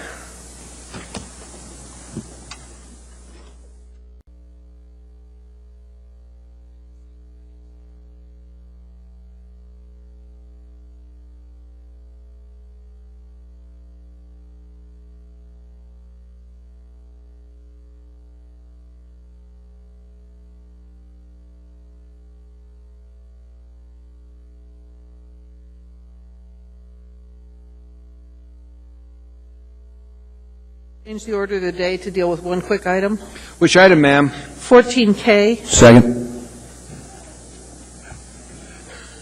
Is there any objection to anybody on the body? She's promised this will be fast. See no objection, we change the order of the day. Debbie, we now in front of this resolution here, 2011-37, a resolution of the Anchorage Municipal Assembly appropriating $1,012,487 as a contribution. Public hearing on this item is now open. Anybody wishing to testify, please come forward. State your name clearly for the record. Spell your last name. What? Okay. Hearing and saying no, public hearing is closed. What's wish of the body? Move to approve. Second. Anything else, Debbie? Urge approval. Trying to be quick, Mr. Chairman. Thank you. Ask unanimous consent. Seeing no objection, that item is approved. Congratulations, Debbie. You said we'd all agree. Go home, Val. We're now going to take our dinner break. We'll be back shortly.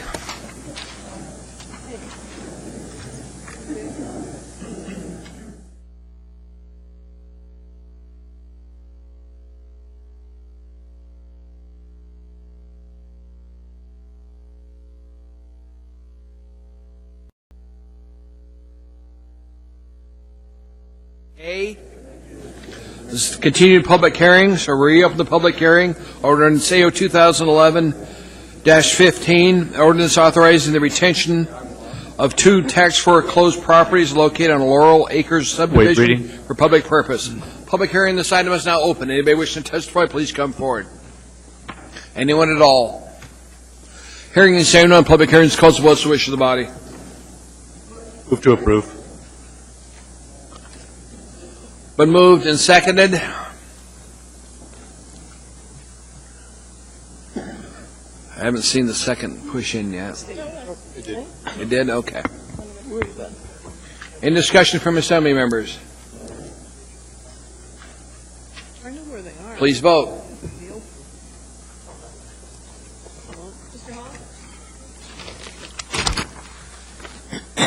That item was approved. Next item in front of us.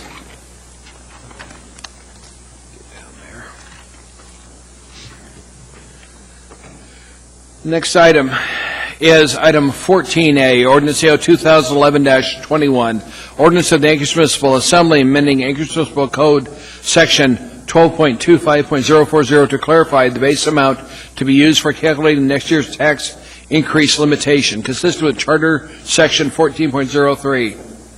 Public hearing on this item is now open. Anybody wishing to testify, please come forward. State your name clearly for the record and spell your last name. Welcome, sir. Richard Brown. You're wrong, Patrick. You tried to trick me. You told me to go home. You wouldn't do this one. No, we're going to do it, but we're going to continue it. He said maybe. I am severely insulted by this little thing. You don't trust me. I'm a voter. I can vote for you guys. I can pay the bill that you guys run up, but you won't let me vote on anything to do with the tax cap. You don't trust me, I guess, or don't trust the people in this city. We're too stupid, I guess, or something, because we don't get it. So you're going to snatch out a good idea to change the code and get this thing in concrete so that we don't have to be messing around and twiddling with this thing all the time and worrying about somebody coming along and diddling us in the middle of the night.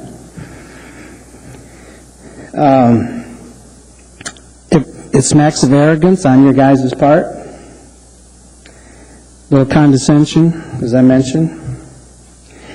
Some people don't want to burden us with decisions like this. I can't believe that this is a burden for us when you can saddle us with bond issues that we have to decide on and other things that show up that we have to vote for. And by God, we have to pay for it twice a year to the city, as the end result of whatever you do. Please burden us, okay? Please, you paying attention? Please burden us. Give us the chance to say what we would like and how we want the city to operate. This move is like glass. It's transparent. You guys want to make a little temporary tweak. Everybody thinks that everything's fixed, and then maybe after April, you'll just tweak it right back. And then we won't notice. I guess we're too stupid. We need an assembly. We don't need a ruling class who can just tell us what we need to do and what we can't do. If we're good enough to pay for it, we're good enough to vote for it. Thank you, sir. We have a question for you. Sir? Mr. Birch? As a point of clarification, I just wanted to point out that I did lay on the table this evening a ordinance that would embody what would have, or should have been, it was in the charter amendment that was we attempted to put in front of the voters this spring, and that will be it became in front of us tonight for first reading. It's going to a committee, and it will be coming back, and it in fact will be more substantive. Unfortunately, it won't have an opportunity to be voted on by the voters in April, but hopefully this body April or any time. What happens to this? Is it taking the place of this? We have a 9-page legal opinion on the subject the ordinance you're speaking to, and I believe the chairman has indicated he wants to push the ordinance you're speaking to a committee meeting that I will be involved with. Mr. Birch has been appointed to it. Yep. So this will be coming back again? On the 8th of March, sir. Yep. Good. Please, doing it in the charter is better than something you can change with another piece of paper. Thank you, sir. Anybody else wish to testify, please come forward. Welcome, ma'am. Thank you. Bethany Markham, M-A-R-C-U-M. Like the previous gentleman, I'm also disappointed that we won't have a chance to vote on this in April on the ballot. I do hope that the next assembly is going to be willing to let us do that next year, but that's all under the bridge for now. So I guess what I'd like to do is express my wish that we take the language that was originally proposed for the charter and use that rather than the language change that has been proposed here by Assemblymember Gray Jackson. From my understanding is that there are legal opinions on this which indicate that the original language is much stronger, and even though obviously a vote of the Assembly could change that, I would certainly rather see the original language that was proposed than the language that has been changed in the proposal here by Assemblymember Gray Jackson. We have a question for you, ma'am. Sure. Elby? Thank you, Mr. Chairman. Thank you so much for coming out this evening. But the language that's proposed in this ordinance was the same language that was proposed in the other ordinance. No, there are differences in that. There is. Actually, it's clearer than that, and there's a couple word changes, but it's much clearer than the language that was proposed in the charter amendment. It really is. Thank you. Thank you, Mr. Chairman. Ms. Ossiander's a question, ma'am. Thank you. I wasn't going to speak, but I did want to thank you for pointing out the difference. The difference is in the word approved rather than collected. Yeah, that's what I had noted as well. Thank you very much. There are no other questions. Thank you, ma'am. Anybody else wish to testify, please come forward. Anyone at all? Hearing and seeing no one, I'd like a motion to continue this. So moved. I'll move to continue the public hearing to March 8th. And I want this to go to the committee that we've got to address this issue too. Is there any objection to that? Seeing none, this issue will go to the committee. And Ernie, you've stepped up to the plate. You're going to be chairman of it. And Mr. Gutierrez will be on it. Mr. Birch will be on it. And Ms. Gray Jackson will be on it. We're looking forward to getting some light at the end of the tunnel, sir. If you would, please.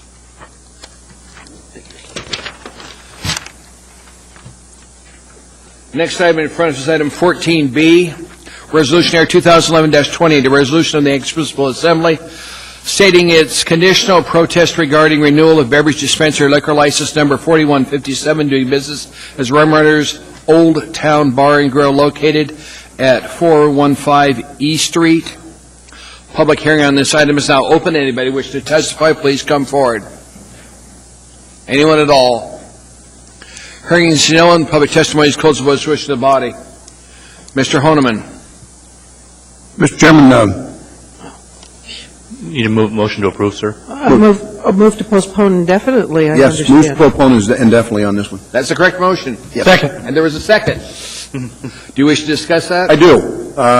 As mentioned earlier, we had a Public Safety Committee hearing about 2 weeks back now, and Rum Runners, again represented by Mr. Coffey, showed up and actually brought in some really good information as to the proactive steps they're taking to address the problems they had when they were given their NOVs, and also brought in, as my understanding, I'm not positive if the clerk could tell me if did Rum Runners present the list of employees with their TAMS certification? I know they said they had them.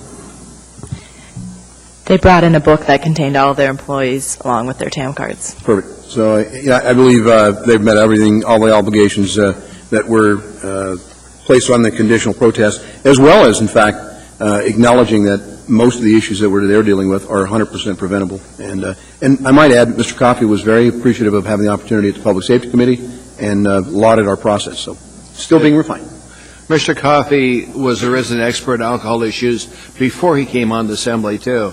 I remember sitting here when we had individuals come through in contention, and every time he pointed to the correct interpretation of the law. So it's nice to have him back around because he knows his facts. Ms. Ossiander, then Mr. Gutierrez. Oh, I'm sorry, it was to make that motion.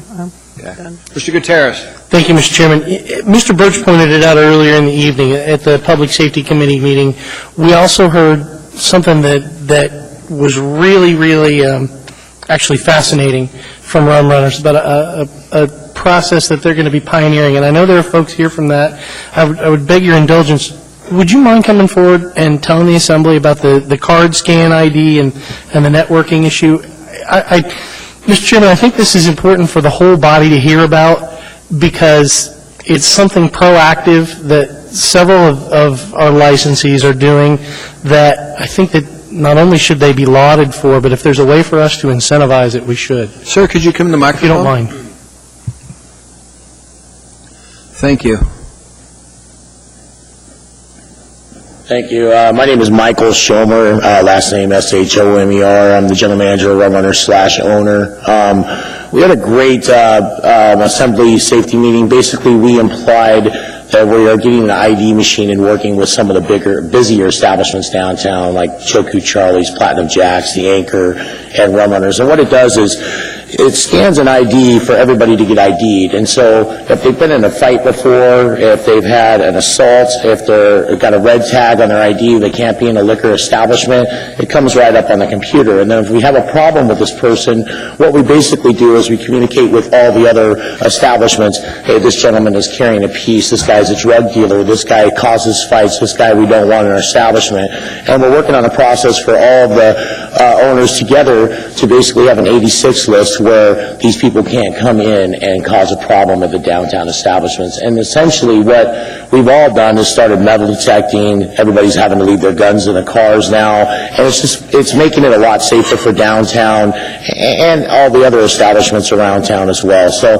that's what we're looking at is basically a system to we all work together to prevent problem people from coming in establishments. So example, if we have a gentleman that got in a fight over a racist thing or a gang member thing, we will put it in the computer. All the rest of the people will have it by the following day or that night, and they will not be able to go in those establishments as well. So when you get 86 at one bar, you get 86 to everywhere? Correct. Not Mr. bad. Chairman, that is a proactive step that they're pioneering that is, it's amazing. It's an amazing technological leap, and it's not cheap. No. Right? And they're doing it, and I think, they're going to be able to really sell to their patrons. You come into Rum Runners, you know you're going to be safe. And I think if there is some way that we can provide some sort of incentive for others to follow suit and to help them with this project, we should. I don't know what that would be, but I thought the body should hear about it. Thank you very much for coming and sharing with us. We appreciate it. Thank you very much. And for the record, Coffee couldn't make it tonight. He does represent us, but we do have his business partner right there. Good. Ask unanimous consent and postponing this thing indefinitely. Is there any objection? That item is gone. Next item in front of us is item 14C, which is Ordinance AO 2011-4, an ordinance repealing and reenacting Anchorage Municipal Code Title 23. What we're going to do with this tonight is open public hearing because some people are coming to testify. However, it will be continued to our meeting on March 8th. And you can only testify once. So if you want to come down, you can now, but I'm told there may be an S version coming to clarify things in Title 23. So the choice is yours, but since you came here to testify, we have to let you talk because I hate to see you come out on a cold night. So if you want to testify, come on forward and testify. Welcome, sir. Welcome, Mr. Chairman. Can I ask one question before I testify? As the chairman of the building board representing the municipality of Anchorage, if I testify tonight and there's changes, do I have the opportunity to come down and testify for that as the chairman of the building board? I don't see any reason you couldn't. Thank you, Mr. Chairman. My name is Paul Michelson, Michaelson. I asked the Assembly tonight, members of the Assembly, to approve the codes as they've been handed to you and submitted to you. The reason I ask this, as the chairman of the building board has stated, there's numerous hours that go into review of the code. Through all the committee members of the board, either chair or serve in the particular principle that their professional dictates. There's many hours, as I stated, goes into it. And the code, as we know, is a work in progress. When there's not everything, we try to address everything in the code, but there's certain things missed, oversighted.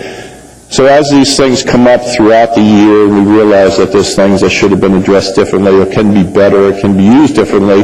We go to the members of the municipality building planning department, and we work the problems out, and they're usually solved. I think most of the discrepancies that are before you, a question I think can be worked out internally, and I think it should not delay the code process. The code process is a 3-year process, as stated the other day at the workshop.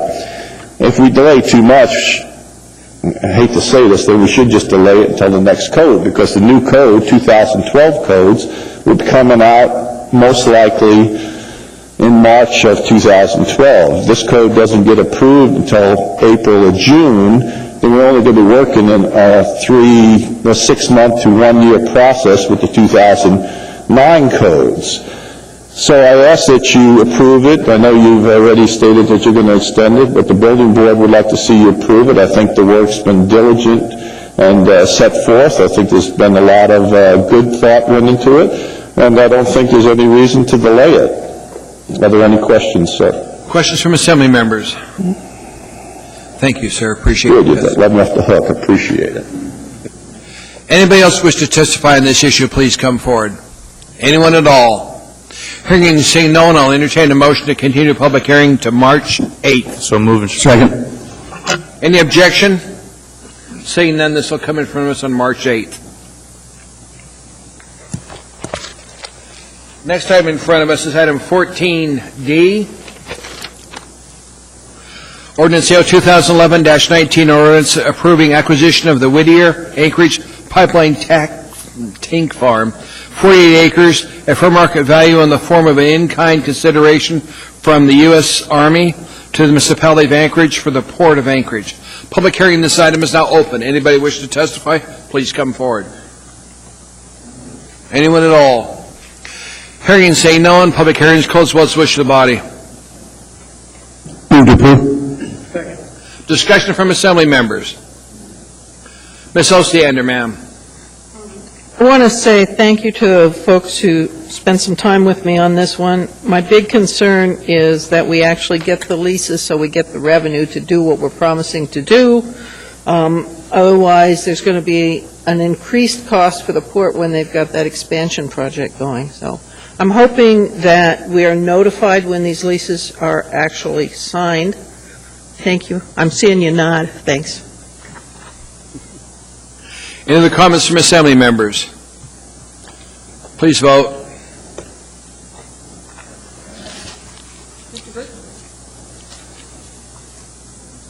The item is approved unanimously by the body.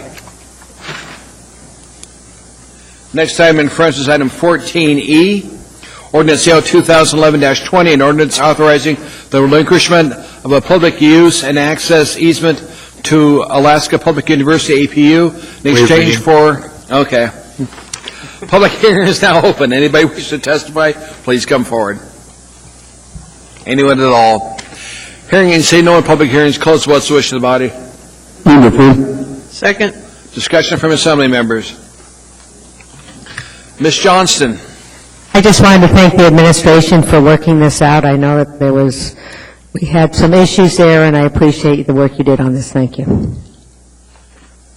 Any other comments from Assembly members? Mr. Honeman. Mr. Chairman, I'm just curious, since you frequent the community council and this is in your area, what's the community's input on this recently been? Are they in support of this? Or? The ones I've talked to said they're in support of this. Okay. Thank you. Elvie, same thing? Thank you, Mr. Chairman. Yeah, we've had lots of meetings, as you know, on this issue. Thank you, Mr. Chairman. And thank you to the administration, because now I think we've worked out the dog park problem that we had with APU.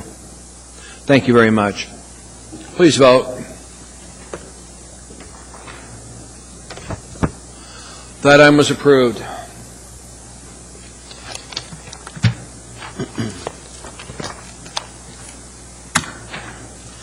Next item in front of us, item 14F, Ordinance AO 2011-1, an ordinance of the Anchorage Municipal Assembly, amending provisions of Anchorage Municipal Code, Chapter 16.80 and Section 21.50.035. This is governing municipal permits for correctional community residential centers. Public hearing on this item is now open. Anybody wish to testify? There's also an English version. Please come forward, state your name clearly for the record. Mr. Chairman, if I might, before we start. Go ahead, sir.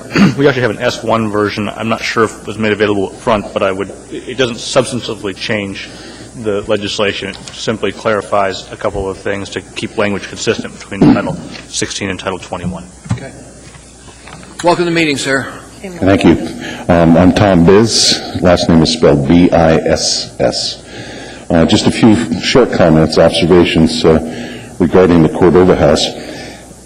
For the years that it's been in operation, it's been my impression that the Cordova House has an excellent reputation for successfully transitioning offenders from incarceration back into being productive neighbors.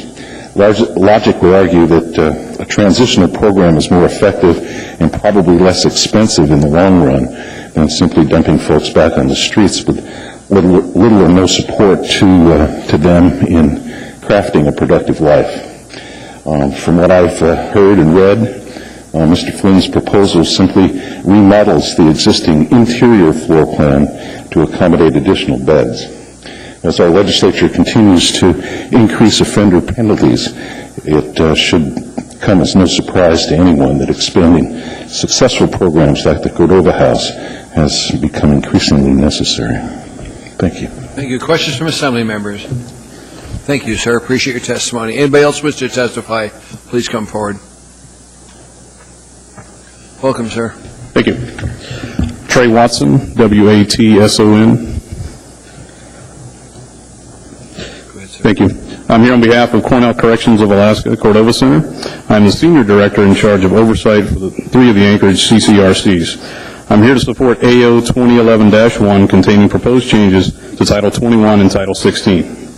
I'd like to take a moment to explain the role and function of our CCRCs. They operate under a contract from the Alaska Department of Corrections to house primarily two types of offenders: residents who are transitioning from a longer-term sentence from prison back into society, and residents who are either serving a short-term misdemeanor charge or awaiting trial. The majority of residents are required to perform a minimum of 40 hours of community work service at various nonprofit and government agencies all over Anchorage. As well, the CCRCs provide the eligible residents the opportunity to engage in programmatic and therapeutic services, including employment skills not available to them in jail and certainly not on the streets. The CCRCs also provide an increased level of safety and security to the public and the residents. We believe the proposed changes to AO 2011-1 to Title 16 and 21 are beneficial to the Anchorage area. The proposed changes help to achieve the Anchorage 2020 Comprehensive Plan. Removing the restriction on the number of occupants at large facilities like the Cordova Center that have been around since 1995 from the current ordinances will allow the State of Alaska Department of Corrections and the Federal Bureau of Prisons to place more offenders in a structured, supervised, and safe environment. By doing so, we can further achieve the goals of the 2020 plan by expanding the availability of transitional and special needs housing in the downtown area at the current location. This allows other space to remain available for other uses identified as appropriate for the downtown district. The proposed changes will also increase public safety. Placement in CCRCs can lead to a reduction of homelessness and recidivism by providing the offender tools and skills necessary for successful reintegration into society. When beds are not available in CCRCs, correctional facilities have no choice but to release people without providing support as they transition back into society. Residents provide thousands of hours of community work service as a requirement of the program, so increasing the number of residents provides more people able and willing to perform our much-needed hours in CWS in Anchorage. Another benefit to the city is improved regulatory authority for the DHHS. This will allow them to more efficiently regulate and inspect CCRCs. As well, it will update and make MOA licensing similar to ACA, DOC, and other national correctional standards. As well, the name change to the habilitative from QI does not impose any new restrictions on a facility. In fact, it adds a waiver that is not available currently. I'll be happy to entertain any questions at this time. Mr. Honeman, sir. Yes. Sir, having spent a lot of time in public safety working with perhaps people walking away from your facilities or having folks that are, for lack of better terms, institutionalized in one of your facilities, I know that there's some rules and regulations into it. How recent or how often are these things reviewed and trained with your staff, particularly in the area when it comes to visitations, and specifically speaking to people who have restrictions around a court order, like domestic violence victims coming and visiting their spouses or partners and things of that nature? Okay, I think there were a couple of questions in there. One, our policies and procedures are reviewed annually, as well as at the award of each new contract, depending upon from the customer. We also get audited once a year from the Department of Corrections, who reviews those policies at that time as well. In regard to visitors that come to the center, the Department of Corrections sends us what's called a barred list that they have that we work in conjunction as well. We have files on all our residents, so we know who's there that has a no contact provision or something of that nature, so that we have a very formal process for visitation that we check those. So. And I'm sorry, did you say you're with the Cordova Center or the GEO group that's? GEO Care, yes, sir. I do oversight for all the facilities in the state as well as direct the Cordova Center. Anecdotally, I don't have any substantive incident specific, but I've just been hearing that there may be some lapses. So I'm not sure. I'd like to encourage perhaps some training, continuing ongoing staff training, reminders, in-service refreshers, things of that nature. Correct. We provide a mandatory 40 hours minimum in-service training for all of our staff, in addition to other things that we do as well. So that's also, we're also audited on that aspect as well from the state. Part of our contractual agreement is to provide that 40 hours of in-service to our staff. Thanks, sir. Thank you. There are no other questions, sir. Thank you for your testimony. Appreciate your time. Thank you. Anybody else wish to testify, please come forward. Welcome, sir. Good evening. My name is Ron Alleva, A-L-L-E-V-A, and I object to this ordinance change as it violates the spirit and intent of the conditional use that was granted to Cordova Center. Now, what they're doing and what they explained to us is removing the kitchen to allow for another bed. If this is truly a halfway house, I think the kitchen is an important tool to learn cooking skills to transition back to a normal lifestyle. You don't want to make this a bunkhouse with a mess hall and make it feel and really become more like a prison. I think the overflow, when they set the residents' numbers back when this happened, on that conditional use, we anticipated that there would only be 3 to a room. Now there's 4. There's enough pressure with 2 people in the room. If you add a third, the evidence would show adding a 4th. They already call these type of institutions in prisons criminal schools. But in the downtown Fairview area, enough is enough. We have, and it's just been in the paper, that when these criminals get released, finally, they drop them off at the jail, and we want to try to eliminate that, but they end up penniless, and they end up in the homeless shelter. So you're saturating them down in this area, and we don't need any more of social issues and challenges. For instance, the same thing with the Brother Francis shelter. They start off with a conditional use, a target goal of 180. The conditional use is 240. This Christmas, the population was 381. What happens to the overflow impact? It's a burden on our community. You give us Carlick Manor, they haven't even opened to their target date of January, and we already have a chronic inebriate clinic opening up at 4th and Juneau. You want to make the bowels of the city, you go ahead and pass this ordinance, because we want to keep the population limited. These are not Anchorage criminals. They're from out of state. They're from the valley. They should go back there. This is a bad ordinance. We're already burdened with the jail, the sleep-off beans, the soup kitchen, the methadone clinic. We have a new clinic. We have Carlick Manor. We have Henry House. We have the Salvation Army with the Clitheroe on 6th Avenue. This is a boiling pot that's boiling over. Believe me, I hire these people. I hire them consistently, and I know the type of element that goes to a halfway house, and I can tell you that's not a seminary over there. So I'm going to strongly urge that you review this and go back to the spirit and intent of the original ordinance as far as the conditional use. Thank you, Ron. Debbie?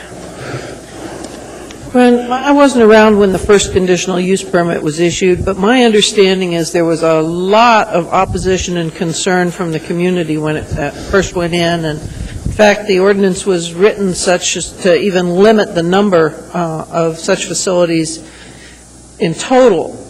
What I guess I'm curious about is Mr. Flynn went around to the community councils out there, and from all reports, I'm hearing support for this proposal and for the center.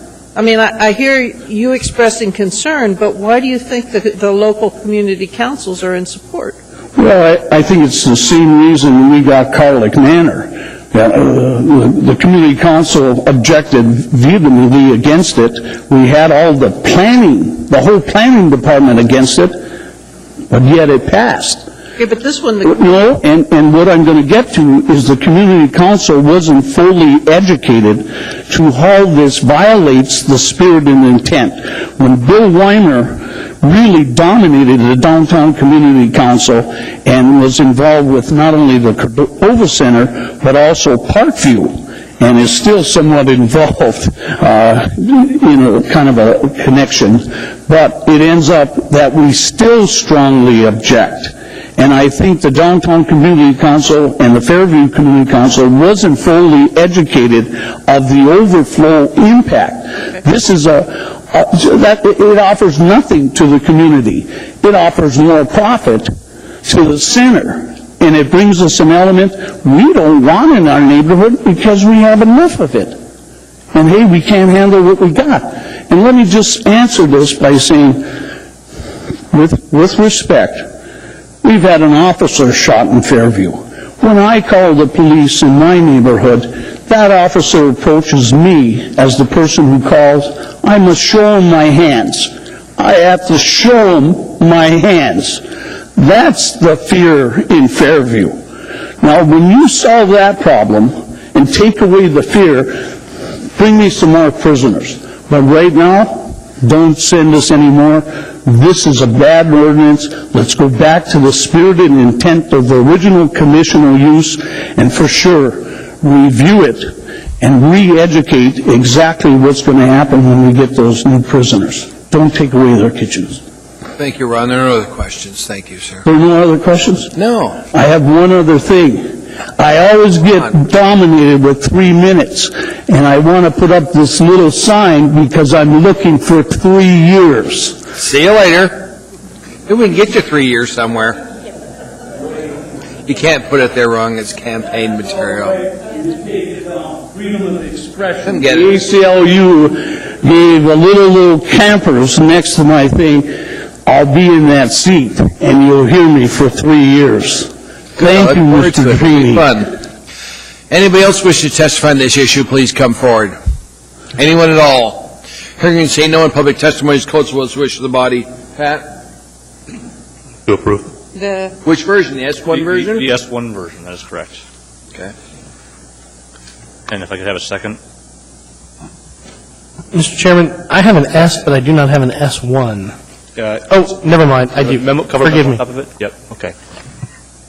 And I'll start by saying, Mr. Aleva, be careful what you wish for. First thing, I would like Mr.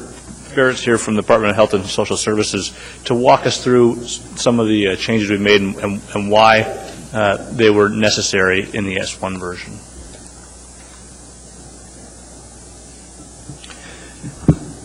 Am I on? Yes. You're on. One of the key changes that was made was to change the capacity or the ability to house more people by changing the square footage requirements where there is a common kitchen and dining area, and that was part of Title 21.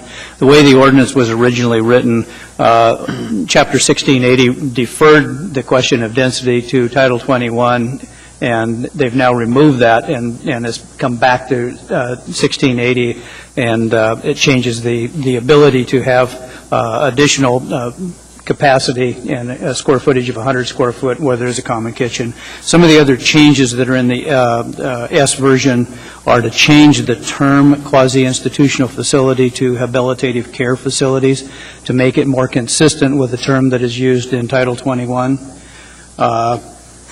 Another change is we did some what we considered housekeeping, but clarifying some definitions. House rules definitions are changed. Living space, the definition of living space in our ordinance was much more restrictive than the definition used in Title 21 or the definition used by the Department of Corrections or the definition used in our housing ordinance. And so we tried to tie that together and make it more consistent throughout.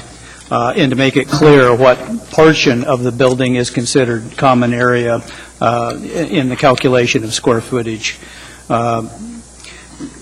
One of the key changes that we are asking for in the ordinance is the removal of a requirement for a public hearing to be held by the Health Department independent of the public hearing held by planning and zoning on land use questions. What we found over the years is this second public hearing before the health department winds up being another opportunity for people to express their concern about the location or the siting of a facility. We feel that's not really the purview or the venue of the health department. It's more appropriate that we look at the operation, the plan of operation, or the way the facility is going to be run. We don't object to sharing that. That's part of a public process, but we don't see the value of a public hearing, either for the initial application or the way the ordinance is currently written. When a owner of establishment changes, when the ownership changes or management changes, they're required to go through a public hearing just as though they were a new facility.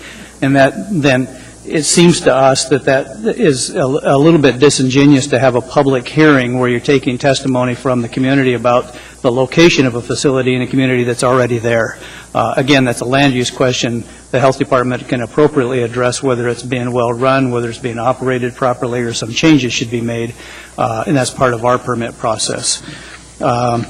We also have suggested adding to the ordinance the ability to do waivers. We have a wide variety of facilities that come into us as quasi-institutional facilities, and for some of them, some of these regulations don't make a lot of sense, and we can find better ways to do business.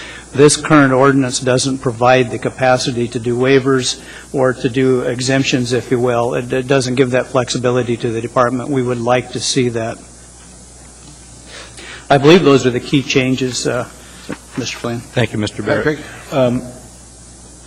Just to give folks a little bit of history about this, I wasn't present when this all started, but apparently the Department of Corrections approached GEO, this current iteration, GEO, with the idea of could they reconfigure Cordova Center in order to accommodate more guests? And the state standard for housing in a CCRC, a halfway house, is that if you have kitchens in the room, each prisoner needs 150 feet of living space, but if you have communal dining, they only need 100 feet. Because you don't have the kitchen in there, so you can consolidate your dining facilities. And so they wondered whether it would be possible to house more people in the Cordova Center. And the Cordova Center folks came to me and asked me if I'd be willing to work on it. I said, well, first things first, let's go talk to our community councils, because I was aware of the long-standing history of concern of institutions in the neighborhood. They did, in fact, approach both the Downtown Community Council and the Fairview Community Council and receive endorsements from both of those when explaining their plans to reconfigure Cordova Center to house more prisoners in their facilities. It actually turned out to be a very positive process because the relationship between the Cordova Center and those community councils was actually kind of weak. They hadn't communicated a lot in recent years, and I think brought them back together, and we'll see some opportunities for them to work together. With those approvals, we worked on the legislation. We worked very carefully with the Planning Department, with the Department of Health and Social Services, or Human Services, sorry, with the council that GEO brought to the table, and Ms. Ossiander actually spent some time working with us on a couple aspects of it. And so I think it does do a good thing for our community. I think Mr. Aleva does have a reasonable point, which is, there's an awful lot of facilities in the Fairview downtown area that cater to the needier amongst us, and that concentration is excessive. When we had the discussion on Carlick Manor, I said it's a great idea, it's the wrong place. Folks, I think we're going to see more need for these types of facilities. We need to be thinking as a group where they're going to go, because they're not going to go downtown. The promise that we're not going to add facilities downtown will be kept. And so you need to start thinking about where else they might go. Thank you, Mr. Chairman. Thank you. Ms. Ossiander.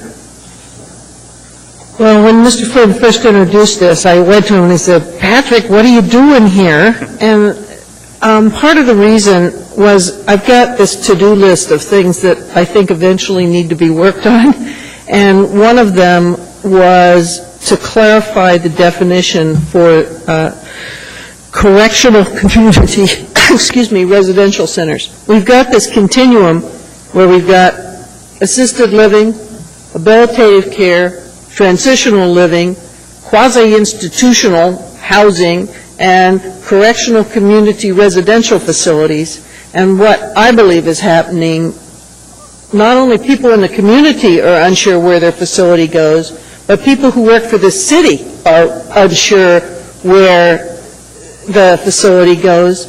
And so there's sort of conflicting information given back. So that's why I spent time on this, not because I wanted to really intrude myself in the downtown district, really.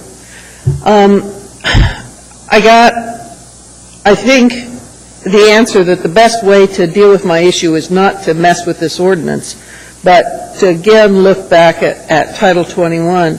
I did find, though, through this process that a lot of the difficulty we have with the provisionally adopted chapters are evidenced here, in that there wasn't clear cohesion and coordination between Title 16 and Title 21, and this helps a bit with making those two things those two chapters go a little more seamlessly together. I am particularly appreciative of the waiver here, because that, too, gives flexibility if you've got a facility that comes in that doesn't quite meet the definition of the standard that the Cordova Center would be under, that's smaller and doesn't offer the full range of services. Then the health department and the city can move a little bit more responsibly.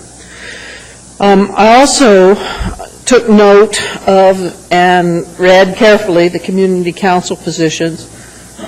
There's oftentimes I don't agree with Mr. Flynn, but I do think he does a good job about going out to the community generally to try to get their feedback. And I hear you, Mr. Oliva. I do, but that's the community councils are in charter, our forum, where we look to the community councils to give us an answer back. So I'm still watching this, and I still think the definitions need to be tightened up, but I'm going to support this one, and thank the myriad of people I talked to about this one. Thank you, Mr. Barrett. Mr. Barrett and I met, and now we're, I think, buddies over the phone call. Mr. Honeman. Yeah, thank you, Mr. Chairman. And I know, again, I say anecdotally because I don't have any substantive persons willing to come forward. Some of them actually work in industry, and some of them are very concerned about, from a public safety perspective, of what a community correctional facility in their neighborhoods can bring and do, and as Mr. Oliva, I guess, had testified to earlier. I asked the questions of the geo official, and I'm sincere when I ask, and I'm challenging you that there is language in the code that actually talks about making sure that your residents and, of course, your persons are complying with all the laws, federal, state, and municipal. I have been, and I've actually had taken people to and actually taken reports from the Cordova Center, the Parkview Center, and the Glenview. And so I've actually been at all these centers professionally, not personally, thank you. But not on the personal side, not non-professionally. But that said, I think there's a purpose in our community to relieve a lot of what I consider overcrowding in our jail population in Anchorage, because most of those folks are rightly so deserved to be more likely in line to being there where they need to be in the harsher institution or hardened facilities. But I'm challenged and concerned with the potential for, as I think, again, once said earlier, in the interest of money, if there's lessening of numbers in the correctional facilities, the CCRCs, will they start petitioning, or will the number of watchers at corrections start shoving people, again, reducing or lowering that number, or that qualifier, if you will. So I'm going to be keeping a keen eye on this particular issue. I have no objections personally with the ordinance as written, and I know Mr. Flynn put a lot of work into it and did work with his community. So I do support that portion of it, but I am concerned on the public safety perspective. Thanks, sir. Thank you. Any other comments from Assembly members? I wonder if I may, Mr. Chairman. Go ahead, sir. I would note that there's a minimum square footage requirement of 30,000 square feet. That's on page 14, line 14, for this to apply in terms of the changing the ratio from 150 per person with a kitchen in the room to 100 without. That was intentional. There's only one institution of that size in Anchorage, and that's the Cordova Center.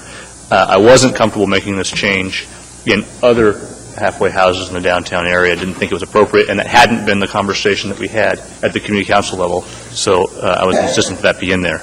I don't see any reason that we would need to lower that at any time in the future. But I just want to point that out so people understand we have made this specific for a reason. That's all, Mr. Chairman. Thank you, sir. Please vote.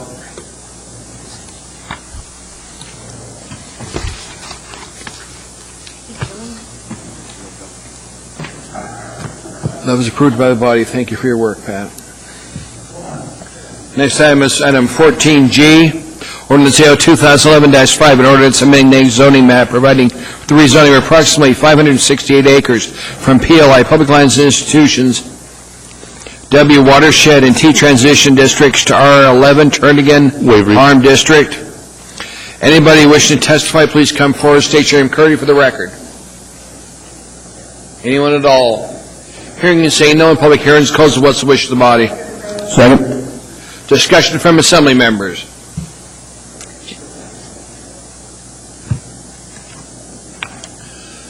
No discussion. Please vote.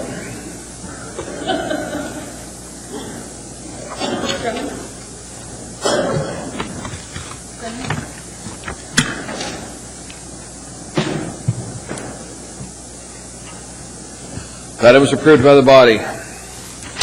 Next item in front of us is item 14H, Resolution Air 2011-45, a resolution of the Anchorage Municipal Assembly approving an alcoholic beverages conditional use for a beverage dispensary use and licensing number.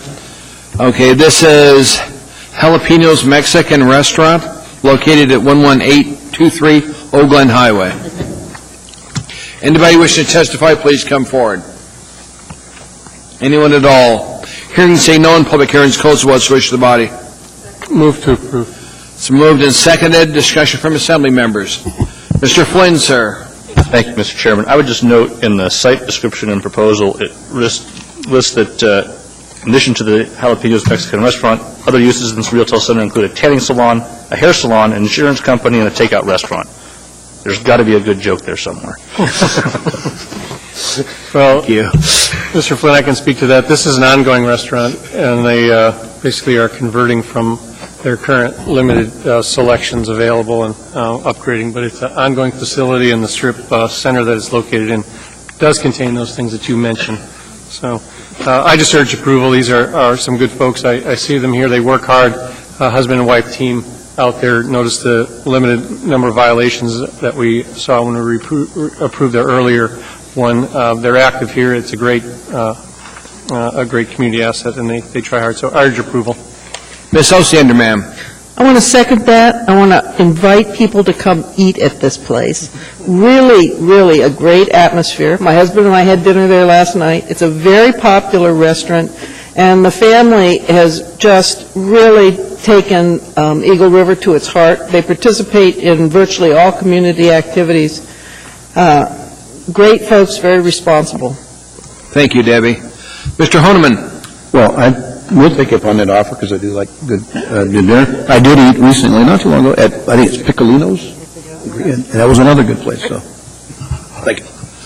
Mr. Starr. Just a quick note. Mr. Mayor, you may remember this on my first night serving on the body. I sat next to you, and I pulled a couple of the restaurants in my area and did precisely what Debbie did, where I plugged them, and the mayor elbowed me and says, we traditionally don't plug our own community restaurants, but I do, because I think for my situation, and you laugh because they are good food places, but what you do see is you see community out there. You see limited text messaging. You see that. And our restaurants are full, even in a downside community, because they're fun to go to, and they're things to do in the winter, and they manage their alcohol well. And community's out there. So that's what Chugiak Eagle River offers, and that's why I think we draw attention to them, because they're sometimes over and above just a place to make money. Thank you. Please vote. Can I just make one little comment? Yes, ma'am. Well, so frequently people think the road goes one way, but we like people to come out, too, so that's all. Thank you, Debbie. You're welcome. You have to vote. Do we get to do a plug for South Anchorage and Girdwood? Sure. Next item in front of us, item 14I, Resolution R 2011-22, a resolution of the Municipality of Anchorage Public Transportation Department appropriating a grant funded by transfer. This is Municipal Ride to Share program. Public hearing on this item is now open. Anybody wishing to testify, please come forward. Anyone at all? Hearing saying no, and public hearing is closed. What's the wish of the body? Move to approve. Is there a second? Second. Moved in second. Discussion from assembly members. See, they pushed the move to approve before I say so. Please vote.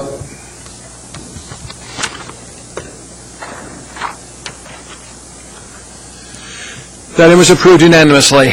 The share ride program is extremely popular. Yes, ma'am. I'd like to do a notice of reconsideration. For which one? On AR 2011-28. 14B. Thank you.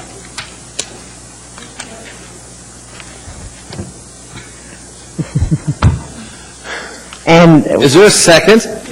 Yeah. Moved and seconded. Johnson? I'd like to move to lift the protest as recommended by the Public Safety Committee.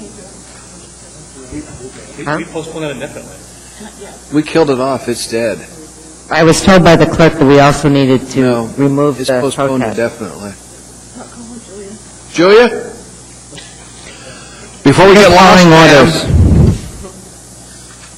Thank you. Through the chair, AR 2011-28 was actually passed and approved by the Assembly on January 18th as part of the consent agenda. So what Jennifer Johnson is addressing is that two actions need to happen tonight, which would be to reconsider the Assembly's action of postponing it indefinitely, because you can't postpone indefinitely something that you've already passed and approved. And in your minutes, would you pass tonight for the January 18th meeting confirm that this resolution was passed and approved by the Assembly as it should have been? The resolution itself calls for a public hearing before the protest is lifted. The Assembly may lift the protest by amendment following the by a motion following the recommendation of the Public Safety Committee meeting. Dennis and I had a little trouble finding the action agenda item and confirming what you'd done on what the Assembly had undertaken on January 18th, but we were able to do that and notify Barbara. You're okay with it? Okay. And so I move to list the protest, and do I have a second? Second. No. We have to reconsider it first. Yeah, right. There's a motion and a second to reconsider. Ask unanimous consent. Your objection to item is reconsidered. It's back in front of us. Jennifer? And I move to lift the protest as recommended by the Public Safety Committee. Second. Moved and seconded. Ask unanimous consent. See no, Debbie? Have to also lift the request for the public hearing? Or did we have that already? Through the chair, you held the public hearing. Okay. The public hearing was not on the resolution. The public hearing was actually on the protest. Ask unanimous consent. See no objection. That item is done. Thank you, Ms. Johnston. Next item in front of us is item 14L. Resolution AR 2011-42, resolution appropriating $195,500 of prior period expense recovery. Mr. Chairman? Up to one, yes. Did we do 14J? Yes, we did that, no, we did K, we didn't do J. Sorry. I missed it when I wiped it out. I wasn't sure I did. Okay, let's do J. We now are going to public hearing on 14J, Resolution 2011-36, a resolution appropriating $350,000 from the George M. Sullivan Capital. This is for capital improvements at the George M. Sullivan Arena.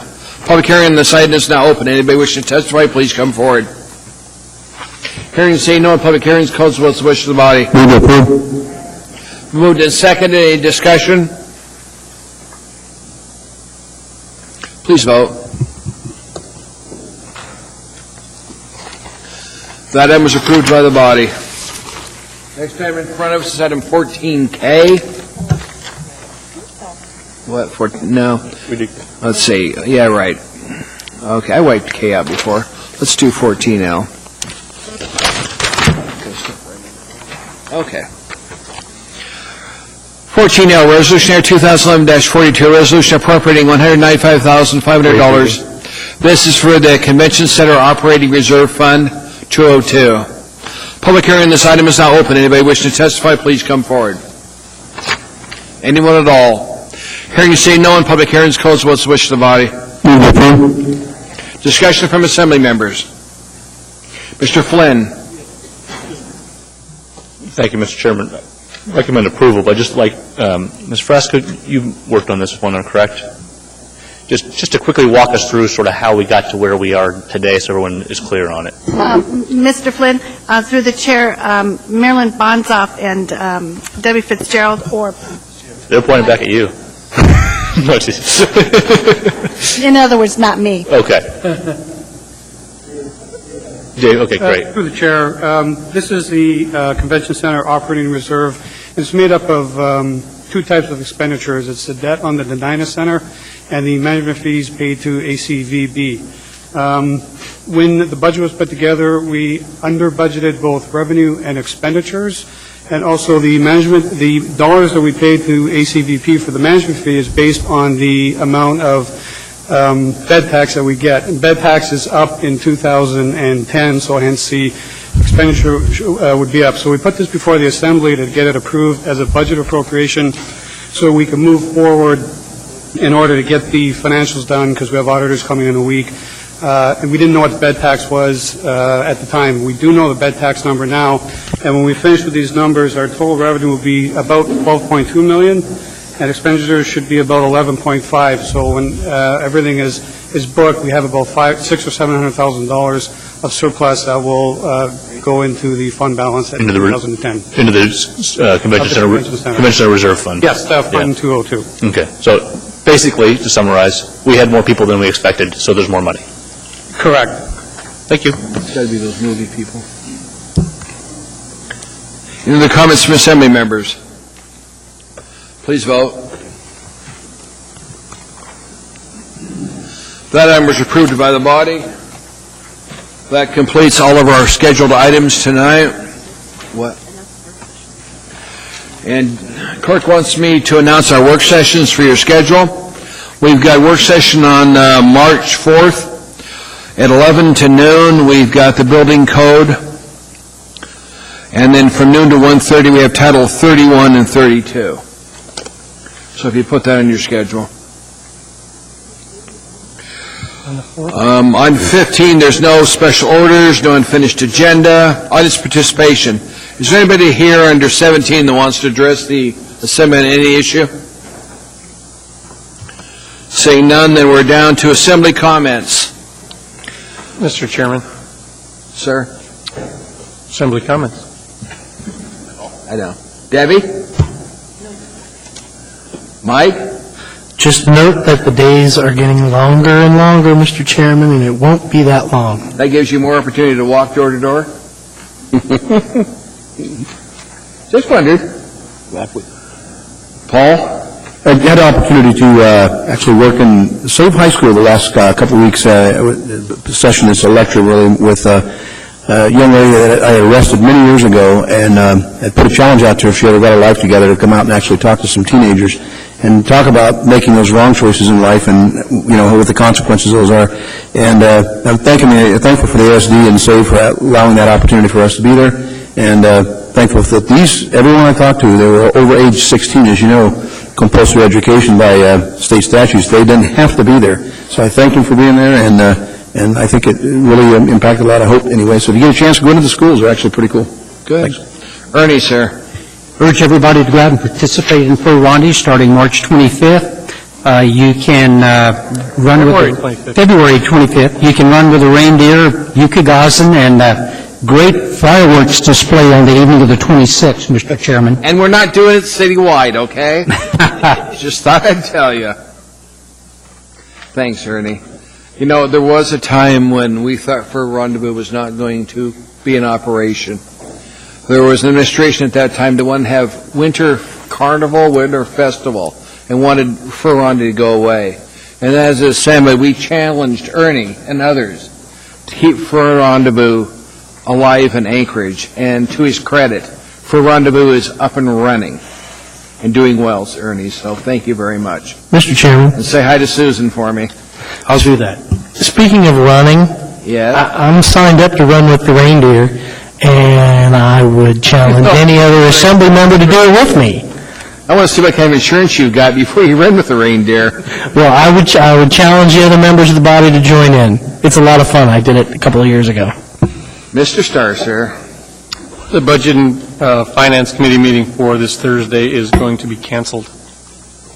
Oh, it's going to break people's heart. Pat? Nothing, sir. Jennifer? Elvie? Chris? Harriet? Motion to adjourn's in order. We're adjourned.